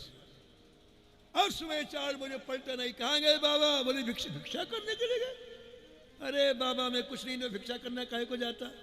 50% भीड़ रह गई महाराज जी। दूसरे दिन 25% थी, मेरे को खाली। अच्छा, संत कहीं भी जाते हैं जीवों का कल्याण करते हैं। भ्रमण में जाएं, भिक्षा के लिए जाएं, बैठें उठें, पाठ करें, कुछ भी उसमें जीवों का कल्याण जरूर होगा। इसमें लिखा है पुरी में एक ऐसी मैया रखती थी जो महा कंजूस थी। जीवन में 60 वर्ष की आयु हो गई, कभी एक नया पैसा कभी किसी को नहीं दिया। उस समय बैंक तो थे नहीं, तो पता क्या करते, लोग जमीन गड़ा गड़ा के पैसा रखते थे और माजी अंत से पागल हो जाते थे कि ध्यान नहीं पैसा कहाँ गड़ा है, हाय पैसा, मर जाते तो पागल हो गए। भगवान ने अच्छा किया बैंक बना दी तो उनको संतोष तो है कि बैंक में पैसा जमा है, नहीं तो जमीन में कहाँ गाड़ दिया, पागल हो जाते थे। तो उसने पैसा बहुत सारा गड़ा के रखा था। माधवदास जी उसी के यहाँ पहुंच, भिक्षाम देई जय जगदीश। उसको ऐसा लगा कि कोई आफत आ गई, काल आ गया, देने के नाम उसे बुखार आ जाता। उसने एक श्वास में 100 गालियां दी बाबा को, हटे यहाँ से। कहा कि मुस्टंडे सुबह सुबह आ जाते, चलो यार। मुस्कुरा दिए माधवदास जी, चले गए। लेकिन दूसरे दिन फिर आए। उसने सोचा तो बड़ा अड़ियल बाबा है, इतनी गालियां देने के बाद भी नहीं माना, आज मैं से छोड़ूंगी नहीं। सुबह सुबह चूल्हे में पोता लगा रही थी, पोता गंदे कपड़े से, मिट्टी से पोता लगाते ना, गोबर और मिट्टी को सान करके, तो रसोई में पोता लगा रही थी। आज गुस्से के मारे बोली नहीं, उसी कपड़े को कस के मारा, छाती में लगा माधवदास जी के। अब ये दरवाजा, ये रसोई, छाती में लगा, बड़े प्रेम से उसको जो लिया। बोले वाह वाह, खाता तो खोला, देना तो चालू हुआ, बड़े प्रेम से उसको लिया। जय जगदीश करते हुए चले गए। सीधे समुद्र के किनारे पहुंचे। उस गंदे कपड़े को जल से धोया, धोने के बाद सुखाया। उस समय जगन्नाथपुरी में लाइट नहीं थी। लाइट तो अभी आई है, तो 500 वर्ष पहले की बातें हैं सब। जितने भक्तमाल के चलते हैं 500 वर्ष, 700 वर्ष, 1000 वर्ष पहले के। विद्युत की व्यवस्था नहीं थी, तो लोग जो पीछे से जगन्नाथ जी का दर्शन करने के लिए जाते तो नालियों में पैर आ जाता, अंधेरे में। माधवदास जी ने मन में विचार किया कि कपड़ा तो मिल ही गया है, इसकी मसाल बनाते हैं, और मसाल बना के पीछे खड़े हो जाएंगे। उजेला रहेगा तो लोगों के पैर नाली में नहीं जाएंगे, सुख मिलेगा लोगों को। तो आपने उसी बाई का कपड़ा एक लकड़ी में लपेटा। वहां से निकले तो किराने की दुकान वाला बड़ा प्रेमी था, माधवदास जी के चरणों में प्रणाम, बोले भाई इसको तेल में डुबो दे। डुबो दिया। आप आए, मंदिर के पीछे माचिस लगाई, प्रकाश निकलने लग गया, खड़े हो गए। अब सैकड़ों लोगों को सुख मिलने लग गया। अब नाली में पहले पैर जाए, फिर बेचारे कहीं धोने जाएं, अब पता चले नाली है, सीधे चले जाते जगन्नाथ जी का दर्शन। आप देखो, विचार करो, ये कहानियां नहीं है, ये स्टोरी नहीं है, ये विधाएं हैं कि ये महापुरुष छोटी से छोटी चीज को भगवत सेवा में लगा के आपका कितना बड़ा कल्याण करते हैं।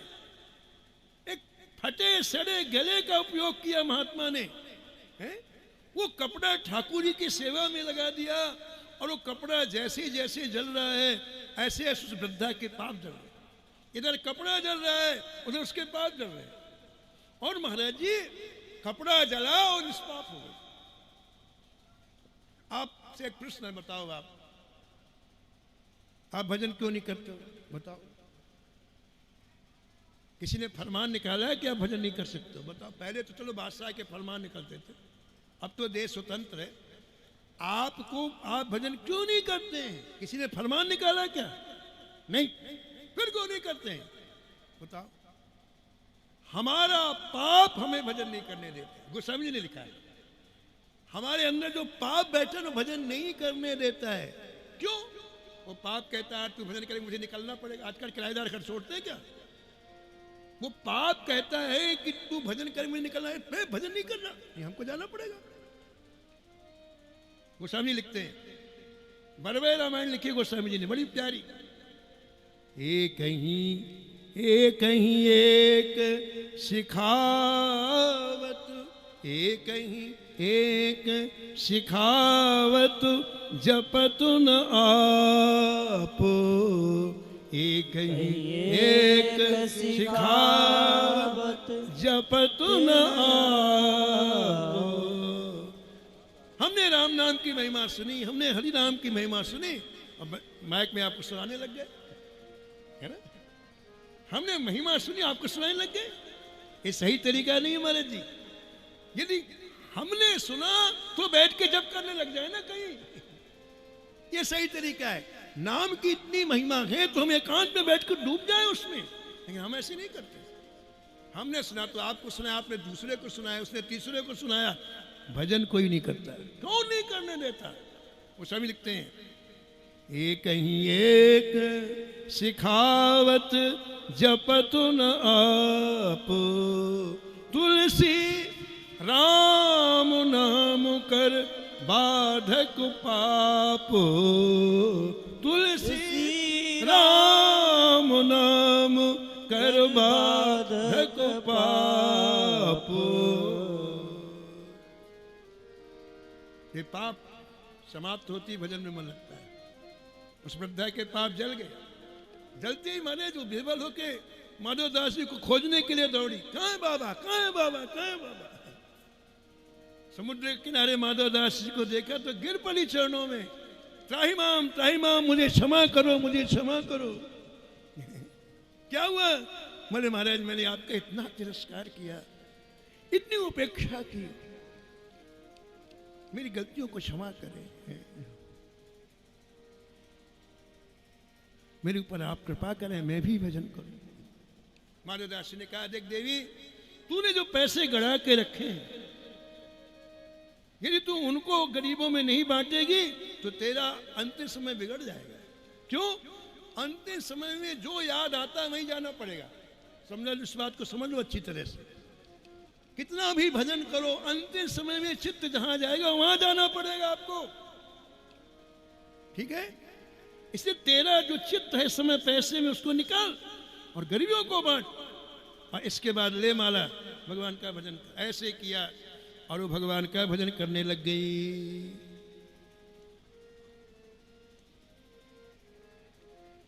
भाई जी का पद बड़ा सुंदर है। संत महा सुख खानी हे हरि, संत महा सुख खानी। संत महा सुख खानी है हरि, संत महा सुख खानी। संत महा सुख खानी हे हरि, संत महा सुख खानी। संत महा सुख खानी हे हरि, संत महा सुख खानी। परिहर सकल कामना जग की, परिहर सकल कामना जग की। परिहर सकल कामना जग की। परिहर सकल कामना जग की। राम चरण रति मानी। राम चरण रति मानी।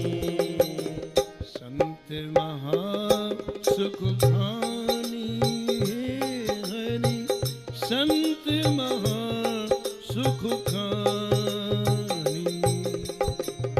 संत महा सुख खानी हे हरि संत महा सुख खानी।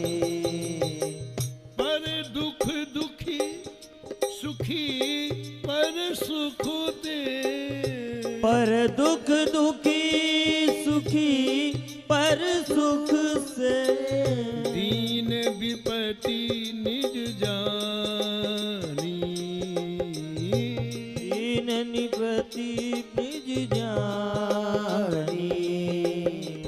हरि मैं जान सकल जग सेवक, हरि मैं जानी सकल जग सेवक, हरि मैं जान सकल जग सेवक, हरि मैं जानी सकल जग सेवक। पूरे अभिमान न आनी, पूरे अभिमान नयानी। संत महा सुख खानी हे हरि संत महा सुख खानी। संत महा सुख खानी हे हरि संत महा सुख खानी। मधुर सदा हित कर प्रिय साचे, मधुर सदा हित कर रिय साचे, वचन उचारत बानी, वचन उचारत वाणी। विगत काम मद मोह लोभ नहीं, निरत काम मद लोभ मोह नहीं, सुख दुख सम कर जानी, सुख दुख सम कर जानी। संत महा सुख खानी हे हरि संत महा सुख खानी। संत महा सुख खानी हे हरि संत महा सुख खानी। बोलो संत भगवान की। की जय।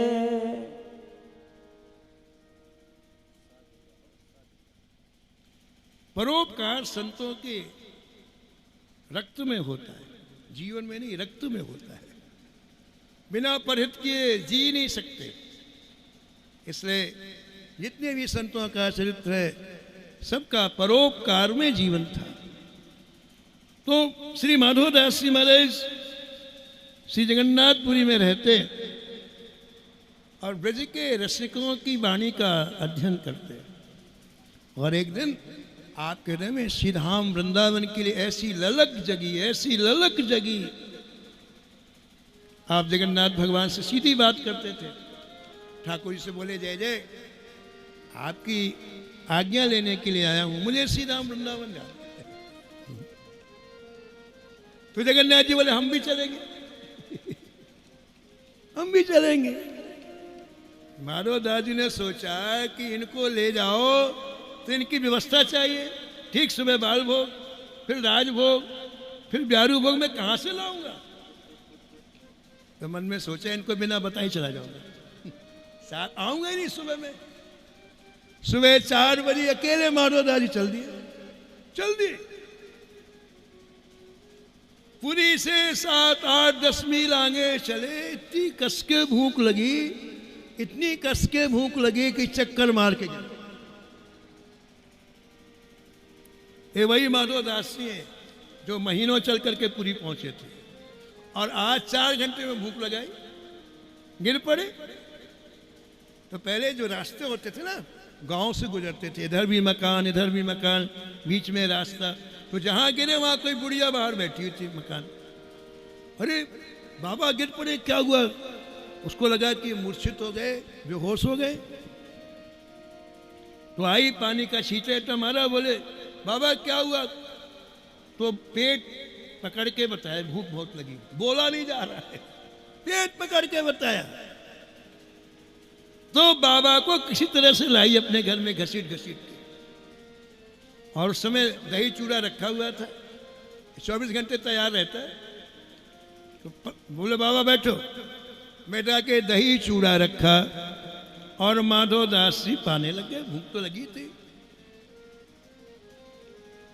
2-3 गिलास माधोदास जी पाए कि वो बूढ़ी माता रोने लग गई। माधोदास ने विचार किया ज्यादा खा गए क्या, रो क्यों रही है? बोले मैया क्या हुआ? मैया बोली ये छोटा सा बालक किसका ले आए आप? कितना सुंदर है, कितना कोमल है, इतना छोटा सा बालक। तुम तो बाबा जी कहीं सो जाओ, ये बालक कहाँ रहेगा? इसको साथ में लिए क्यों डोलते हो? तो माधवदास जी ने ठीक से देखा, जगन्नाथ जी छोटे बालक के रूप में दही चूड़ा खा रहे थे। इसका तात्पर्य क्या हुआ?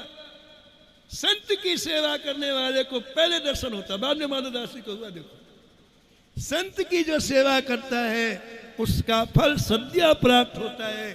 ठाकुर की सेवा का फल अभी मिलेगा, अगले जन्म में मिलेगा, मिलेगा नहीं मिलेगा, लेकिन संत की सेवा का फल मिलेगा मिलेगा मिलेगा।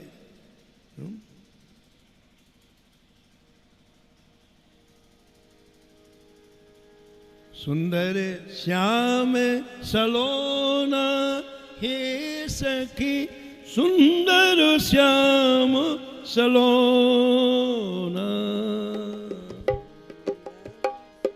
श्याम सलोना हे सखी, सुंदर श्याम सलोना। Coin चिते बिहसी मुस्कानो, coin चिते बिहसी मुस्कानो। चितवन में कछुटो ना, चितवन में कछुटोना। सुंदर श्याम सलोना हे सखी, सुंदर श्याम सलोना। सुंदर श्याम सलोना हे सखी, सुंदर श्याम सलोना। जब ते देखी ललित माधुरी, जब ते देखी ललित माधुरी। सब रस लगते अलोरा, सब रस लगत अलोरा। अब तो मन चित चोर सो अटको, अब तो मन चित चोर सो अटको। होनी हो इस होना, होनी हो सो होना। जय जय सुंदर श्याम सलोना हे सखी, सुंदर श्याम सलोना। सुंदर श्याम सलोना हे सखी, सुंदर श्याम सलोना। अनेक लोगों को कृतार्थ करते हुए श्री माधवदास जी महाराज श्री धाम वृंदावन की परम पावन भूमि में आए। भक्तमाल के टीकाकार प्रियादास जी कहते हैं कि ये वृंदावन की भूमि ऐसी है जहाँ निरंतर बसंत ऋतु डेरा डाल के रहती है, और हर समय में यहाँ की ऋतुएं बड़ी सुखद होती हैं।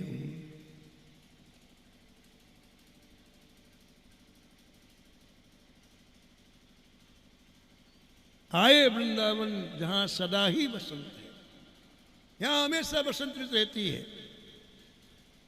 श्री ललित माधुरी जी लिखते हैं,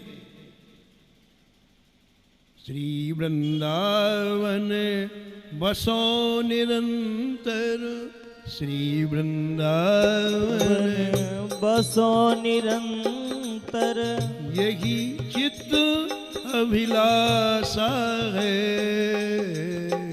यही चित्त अभिलाषा है।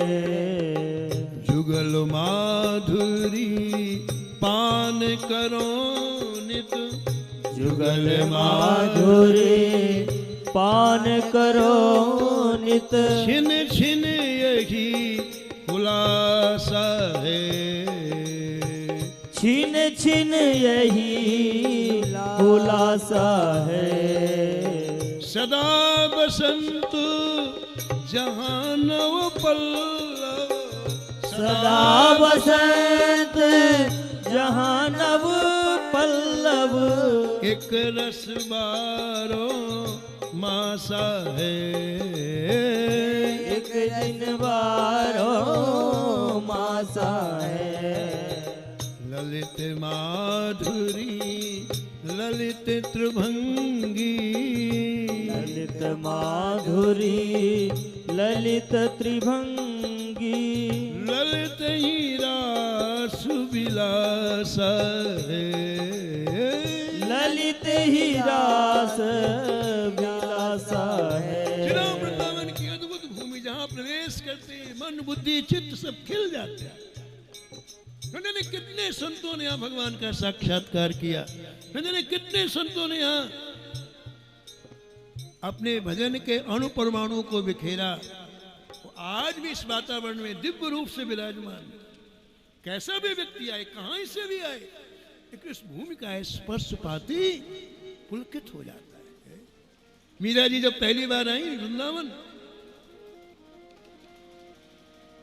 और यमुना जी की धारा से बाहर जब निकली तो रोम रोम रोम खिल गए। यमुना जी के तट पर हजारों संत भजन कर रहे थे। एक संत से पूछा मीरा जी ने, यहाँ कोई दीपक है? दीपक, दीपक का मतलब जानते हो आप? ये दीपक नहीं, दीपक का तात्पर्य साक्षात्कार प्राप्त संत कोई यहाँ पर है। वो महात्मा बोले यहाँ दीपक ही दीपक है। यहाँ एक भी ऐसा नहीं है जिसको ठाकुर जी का साक्षात्कार प्राप्त ना हुआ हो। एक वो समय देखो, पूज्य पंडित रामकृष्णदास जी पंडित बाबा का समय देखो आप, क्या भजन की परंपरा थी महाराज जी है। 24 घंटे में एक बार आप भिक्षा के लिए निकलते। उस समय वृंदावन के जिज्ञासु लोग दौड़ करके आते। आप भिक्षा पाते उतनी देर तक आप कुछ भी पूछ लो, बस इसके बाद कोई संभाषण नहीं, केवल भजन, केवल भजन, केवल भजन। तो आप भिक्षा 5 घरों से लेते और एक जगह बैठ के पाते, सब वृंदावन के संत घेर के बैठ जाते, अपनी अपनी जिज्ञासा करते। महाराज जी ऐसा, महाराज उत्तर देते। सबकी बात सुनने के बाद एक प्रश्न पूछते पंडित जी, केवल एक, आप में से ऐसा कौन है जिसे आज रात्रि में भगवान की लीला का दर्शन नहीं हुआ? बस एक प्रश्न पूछते। क्या पूछते? आप लोगों में ऐसा कौन है जिसे आज रात्रि में भगवान की लीला का दर्शन नहीं हुआ? और यदि एक व्यक्ति कह देता, एक संत कहता मुझे नहीं हुआ, ओ महाराज हजारों प्रश्नों की झड़ी लग जाती। कहाँ गए थे, क्या किया था, क्या खाया, किससे मिले? वृंदावन में रहते हुए भगवान की लीला का दर्शन नहीं हुआ। एक वो जमाना था महाराज कि एक दिन दर्शन न हो तो आदमी व्यथित हो जाए। एक आज का दिन है कोई मतलब ही नहीं है। एक आज का दिन कोई मतलब नहीं है भजन से महाराज, कोई मतलब ही नहीं है। न पीड़ा होती न दर्द होता है। और ध्यान रखना, भजन दर्द से होता है, देखा सिकी नहीं होती है। जब तक जीवन में दर्द नहीं होगा भजन नहीं हो सकता है। हृदय बहुत दुख लाग, हृदय बहुत दुख लाग, जन्म गयो हरि भजन बिनु जन्म गयो हरि भजन बिनु भजन बिनु भजन बिनु। तो मीरा जी ने से कहा संतों ने कि यहाँ तो दीपक ही दीपक है, ये वृंदावन है।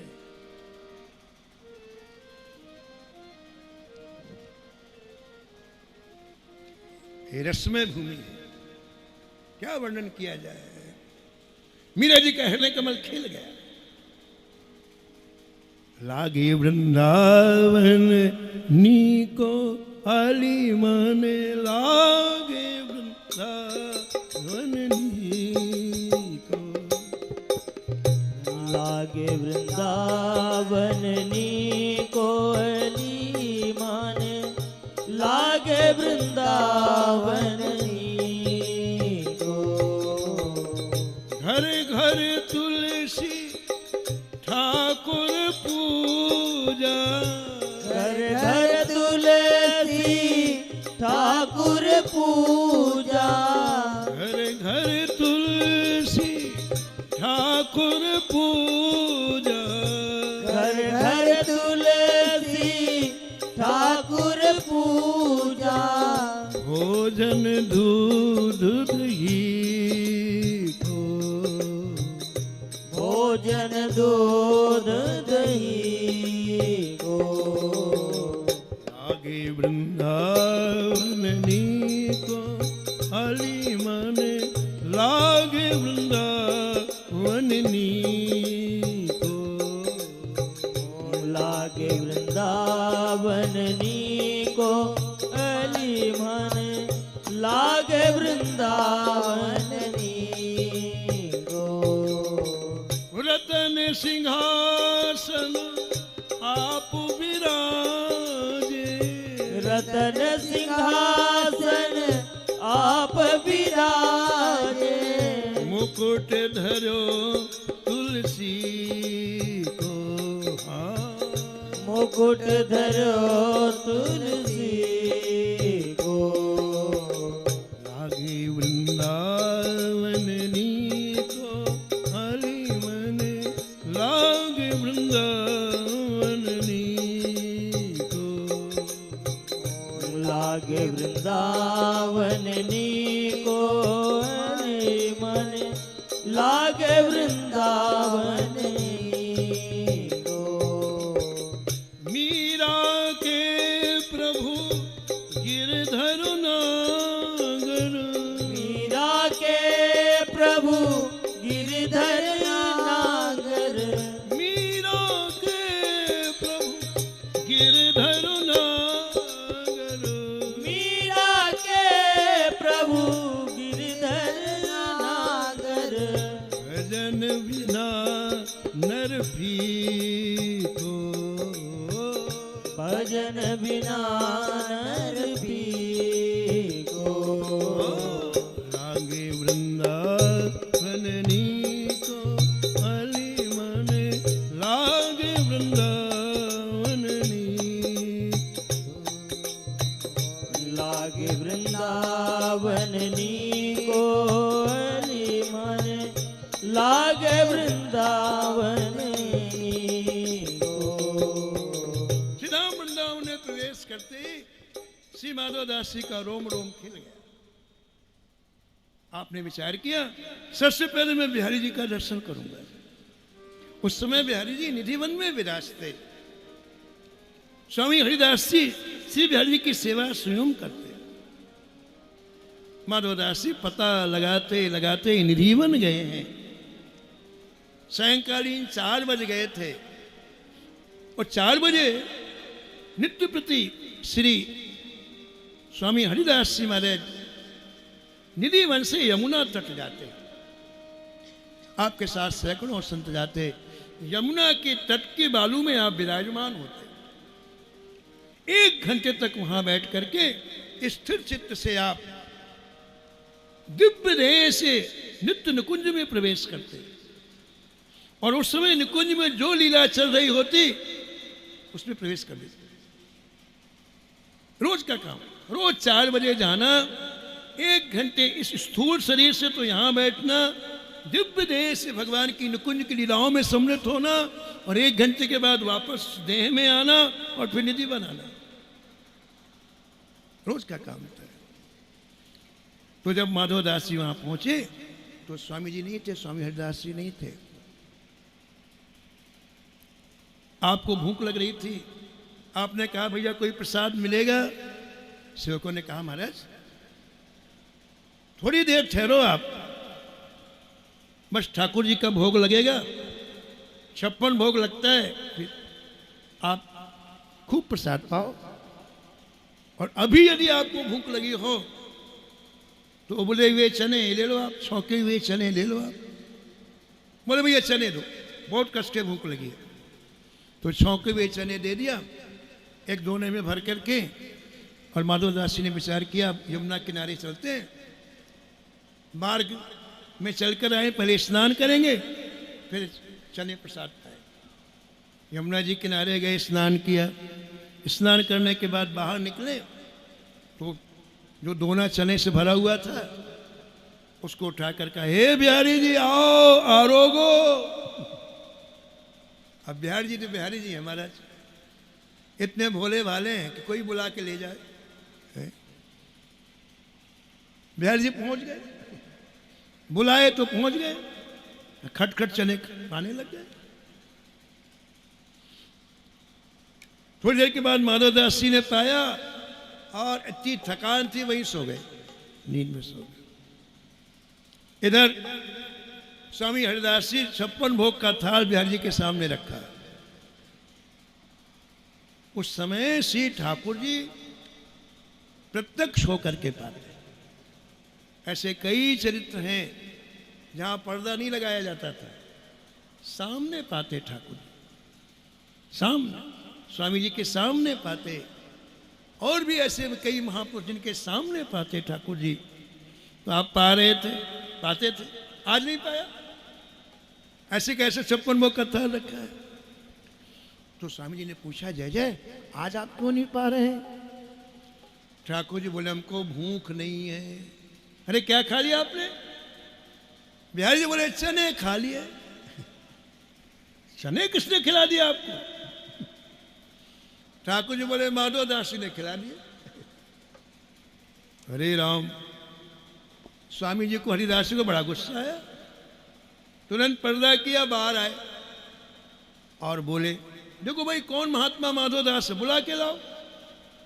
पहले इतनी भीड़ नहीं थी वृंदावन में, तो अब इतनी भीड़ हो गई, बुला के लाओ कौन है माधवदास। तो सेवक लोग गए, आवाज लगाते हुए पहुंचे, माधवदास माधवदास। ये सो रहे थे। हाँ भैया क्या बात है? बोले चलो स्वामी जी बुला रहे। इनको स्वामी जी का दर्शन तो करना ही था, दौड़ के आ गए। स्वामी जी ने पूछा, आपका नाम माधवदास? बोले हाँ। आपको हमारे ठाकुर जी को चना खिलाने को किसने कहा था? हमारे ठाकुर जी चना क्यों खिलाया आपने? तुमको नहीं पता सुकुमार ठाकुर के पेट दर्द करने लग जाए तो? अरे इस चना कोई ठाकुर जी के खाने का है क्या? भोग लगाने का क्या? सुकुमार ठाकुर कभी पेट दर्द करने लग जाए तो क्यों चने आपने खिलाए? तो अब संत लोग विनोद करते ना आपस में। बोले महाराज गलती क्षमा हो, मैं जब यहाँ आया तो मेरे मन में एक बात आई कि आपके ठाकुर निकुंज बिहारी हैं कि ग्वारिया ठाकुर हैं, इसका मैं पता लगाऊं। मैंने सोचा चना खिलाऊंगा, यदि ये चना पचा देंगे तो ग्वारिया ठाकुर है। अरे गाय के पीछे मुझे पचेगा, और निकुंज वाले तो झूला झूलते हैं, उनको नहीं बचने वाला है। तो अब मुझे पता चला कि आपके ठाकुर निकुंज के ठाकुर हैं, तभी तो चना पचा नहीं। स्वामी हरिदास जी ने वृंदावन की जो रस रीति है, यहाँ की जो श्री ठाकुर जी की सेवा एक अद्भुत अद्भुत उस रस रीति का परिचय कराया माधवदास जी को, और माधवदास जी को एक नई दृष्टि प्राप्त हुई। देखो जो कुछ भी जिसने पाया है संतों की कृपा से पाया। ये सब संतों के हृदय में, कई पुस्तकों में नहीं है। जितना रस है वो संतों के हृदय में। और संत जब तक अनुग्रह नहीं करते तब तक व्यक्ति वहीं का वहीं रहता है। मति कीरति गति भूत भलाई, मत कीरति गति भूत भलाई, जो जहीं जहाँ तहाँ है पाई, जो जहीं जहाँ तहाँ है पाई। सो जानब सत्संग प्रभाऊ, सो जानब सत्संग प्रभाऊ, लोकहु वेद न आन उपाऊ, लोकहु वेद न आन उपाऊ। कुछ दिन बस घूमे रहे माधवदास जी, फिर आप वापस चले श्री जगन्नाथपुरी के लिए। रास्ते में इनकी जन्मभूमि पड़ी है, कन्नौज जन्मभूमि पड़ी है। आपके मन में एक भाव ये आया कि मैं जब घर से निकला था तो मेरी एक बूढ़ी माँ थी और एक नवजात शिशु था। मैं माँ का दर्शन करते हुए पूरी जाऊं। रास्ते में जन्मभूमि थी। आप जन्मभूमि के लिए मुड़े हैं, घर आए हैं। वृद्धावस्था के कारण इनकी मां को दिखता नहीं। जय जगदीश की आवाज लगाई, मां बाहर निकली। मां ने पूछा, बाबा कहां से आए? माधवदास जी ने कहा, मैं जगन्नाथपुरी से आया हूं। मां ने पूछा, बाबा हमारा मधुआ रहता है जगन्नाथपुरी में, कभी मिलता है? माधवदास को मधुआ बोल, हमारा मधुआ रहता है, कभी मिलता है? इतना वात्सल्य से मधुआ कहा मां ने, तो माधवदास जी अपने को रोक नहीं पाए। बोले, मां मैं ही तेरा मधुआ हूं। अब ध्यान दो आप, कैसी माताओं के ऐसे दिव्य लाल होते हैं जो ठाकुर जी से बात करते हैं, है ना? वो धन्य है माताएं जो ऐसे लाल को उत्पन्न करती हैं। ये माताओं का कमाल है महाराज। यहां पर थोड़ा सा प्रकाश श्री प्रियादास जी ने श्री माधवदास जी की माता के ऊपर डाला। उन्होंने कहा, देखो भाई, माँ को तो बड़ा खुश होना चाहिए कि मेरा बेटा आया है, इतने दिन के बाद पुत्र आया है, लेकिन नहीं, एक भक्त की जननी है, इसलिए इनके हृदय के भाव देखो आप। ये क्यों रीझते हैं ठाकुर भक्तों के ऊपर? कभी आप विचार करो। इनकी एक एक बात अलौकिक है, इन भक्तों की एक एक बात अलौकिक है, इसलिए ठाकुर रीझता है। मां ने क्या कहा? मैंने कहा, नहीं तू मेरा मधुआ नहीं हो सकता। देखो कोई ममत तो नहीं, कोई नहीं, तू मेरा मधुआ नहीं हो सकता। मैंने सुना है कि मेरे मधुआ से जगन्नाथ जी साक्षात बात करते हैं, और ऐसे ठाकुर जो निरंतर तेरे से बात करते हैं, उनको छोड़ के तू जगह जगह घूमना है, तू मेरी औलाद नहीं हो सकता है। और यदि तू मेरा मधुआ तो हट जा मेरी आंखों के सामने से। तूने ठाकुर जी को छोड़ के यहां वहां घूमने के लिए तेरे को मैंने उत्पन्न किया है कि ठाकुर जी की सेवा के लिए किया? हे माताएं, थी धन्य सुहागिन ओ माता, थी धन्य सुहागिन वो माता, भारत को तुलसीदास दिया, भारत को तुलसीदास दिया। माँ के चरणों को प्रणाम किया, प्रतिज्ञा की, माँ मैं आज के बाद कभी जगन्नाथपुरी से नहीं जाऊं। भूखे प्यासे चल पड़े महाराज। भगवान को बड़ी दया लगी, कितने दिन से बिना खाए पिए। तो भगवान ने रास्ते में एक भक्त को स्वप्न दिया कि माधवदास को रोको। आहा, कितनी अच्छी बात ठाकुर जी कह रहे हैं, सुनो आप। ठाकुर जी कह रहे हैं कि माधवदास को रोक के कहना कि जितने दिन से माधवदास जी ने प्रसाद नहीं पाया, मैंने भी नहीं पाया, इसलिए आज प्रसाद पाए नहीं, मैं भी भूखा हूं।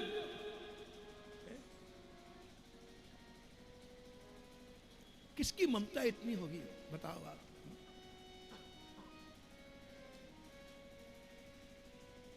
कौन प्रभु की रीत ऐसी कौन प्रभु की रीति ऐसी कौन प्रभु की रीति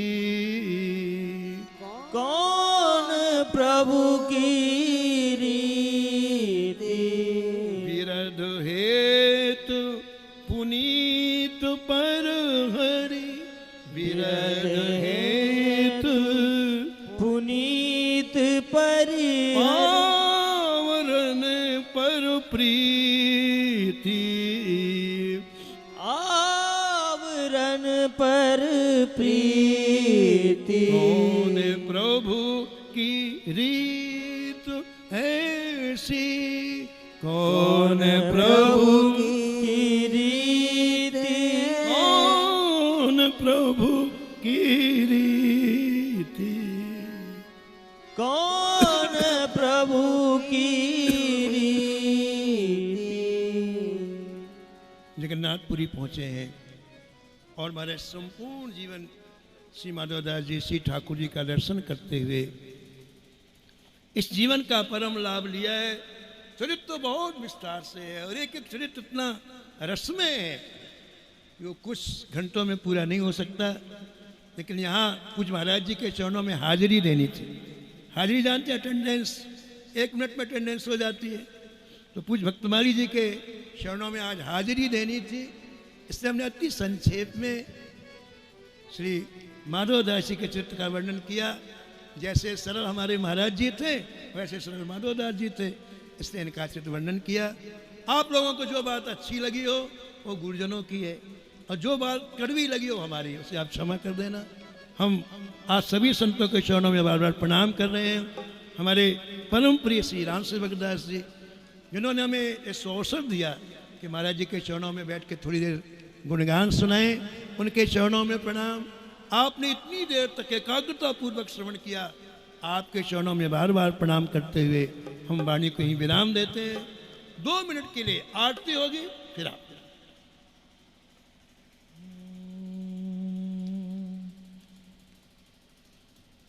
जय जय श्यामा जय जय श्याम जय जय श्री वृंदावन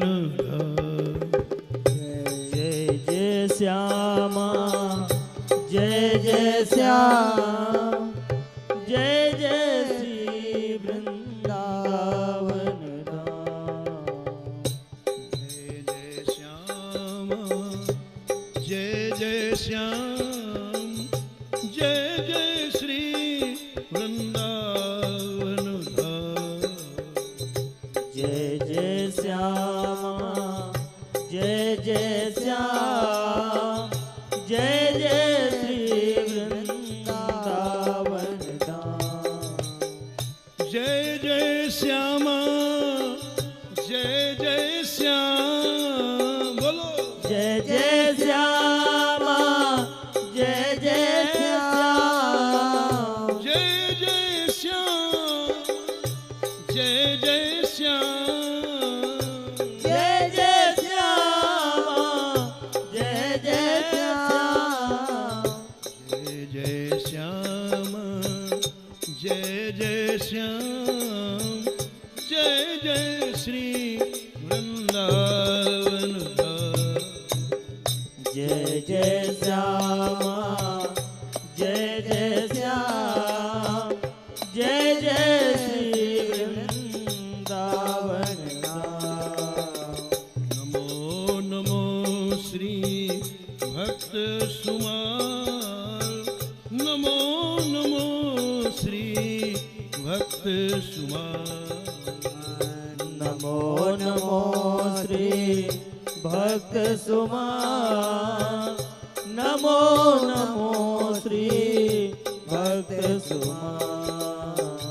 जाके सुन महात्म नासत जाके सुनत महात्म नासत और झलकत राधा नंदलाल और झलकत राधानंद लाल। नमो नमो श्री भक्त सुमाल, नमो नमो श्री भक्त सुमाल। नमो नमो श्री भक्त सुमाल, नमो नमो श्री भक्त सुमाल। गद गद स्वर पुलकित अंगो अंगनी, गद गद स्वर पुलकित अंग अंगनी। लोचन बरसत असु अनुजा,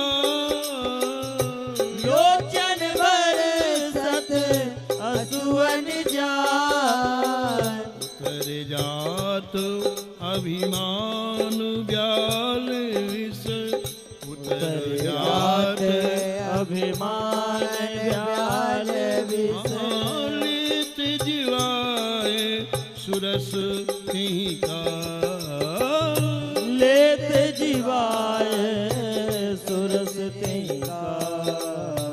नमो नमो श्री भक्त सुमाल, नमो नमो श्री भक्त सुमाल। नमो नमो श्री भक्त सुमाल, नमो नमो श्री भक्त सुमाल। निशिवासर सोवत अरु जागत, निशिवासर सोवत अरु जागत। रोम रोम हुए करत निहाल, रोम रोम भय करत निहाल। श्री अग्रु नारायण दास प्रिया प्रिय, अग्र नारायण दास प्रिया प्रिय। श्री अग्रु नारायण दास प्रिया प्रिय। अग्र नारायण दास प्रिया प्रिय। प्रगति जीवन रसिक रसाल, प्रगति जीवन रसिक रसाल। नमो नमो श्री भक्त सुमाल, नमो नमो श्री भक्त सुमाल। नमो नमो श्री भक्त सुमाल, नमो नमो श्री भक्त सुमाल। राधे राधे गोविंद गोविंद राधे, राधे राधे गोविंद गोविंद राधे। राधे राधे गोविंद गोविंद राधे, राधे राधे गोविंद गोविंद राधे। गोविंद राधे बोलो गोपाल राधे, गोविंद राधे बोलो गोपाल राधे। गोविंद राधे बोलो गोपाल राधे। गोविंद राधे बोलो गोपाल राधे। राधे राधे गोविंद गोविंद राधे, राधे राधे गोविंद गोविंद राधे। राधे राधे गोविंद गोविंद राधे, राधे राधे गोविंद गोविंद राधे। बोले युगल सरकार की, की जय, युगल नाम की, जय युगल धाम की, जय, युगल परिकर समाज की, जय सब संत भगवान की, जय। परम पूजनंत श्री भूषित श्री भक्तमाली गोविंद दास जी महाराज की, की जय, उनके परम पावन पूर्ण महामहोत्सव की जय जय जय श्री राधे श्याम। ॐ जलेन तुलसीतले करुणं पुष्पैरेवाधिवन्दनम् आत्माधिवन्दनम् अत्र पुष्पाञ्जलि हरिः ओं जगनेन जगनमे जन्ददेवास्तानि धर्माणि प्रथमान्यासन्ना तेहनाकं महिमानः सजन्तचन्द्रपूर्वेशाद्याः सन्ति देवा हरिः ओमेकदन्ताय विद्महे वक्रतुण्डाय धीमहि तन्नो दन्ति प्रचोदयात् सेवन्ति काव्यकुलदुल्जपटपाटलाब्जे पुन्नागजाजकरमेडरसालपुष्पै विलपप्रवालतुलसी दलमञ्जरेभे तां पूजयामि जगदीश्वर मे प्रसीदो नानासुगन्धिपुष्पाणि यथा कालोद्भवानि च पुष्पाञ्जलिर्मया दत्तो ग्रहण परमेश्वर शान्तिका सुपूजिताय मन्त्रपुष्पाञ्जलि समर्पयामि श्रीपुराणपुरुषोत्तमाय नमो नमः। बोलिए भागवत भगवान की जय, सद्गुरुदेव भगवान की जय, भक्तमाल भगवान की जय, वृंदावन बिहारी लाल की जय, परम पूज्य व्यास जी महाराज की जय, सद्गुरुदेव भगवान की जय। जय जय श्री राधे श्याम, जय जय श्री राधे श्याम, निताय गौर हरि बोल। बोलिए सद्गुरुदेव भगवान की जय हो।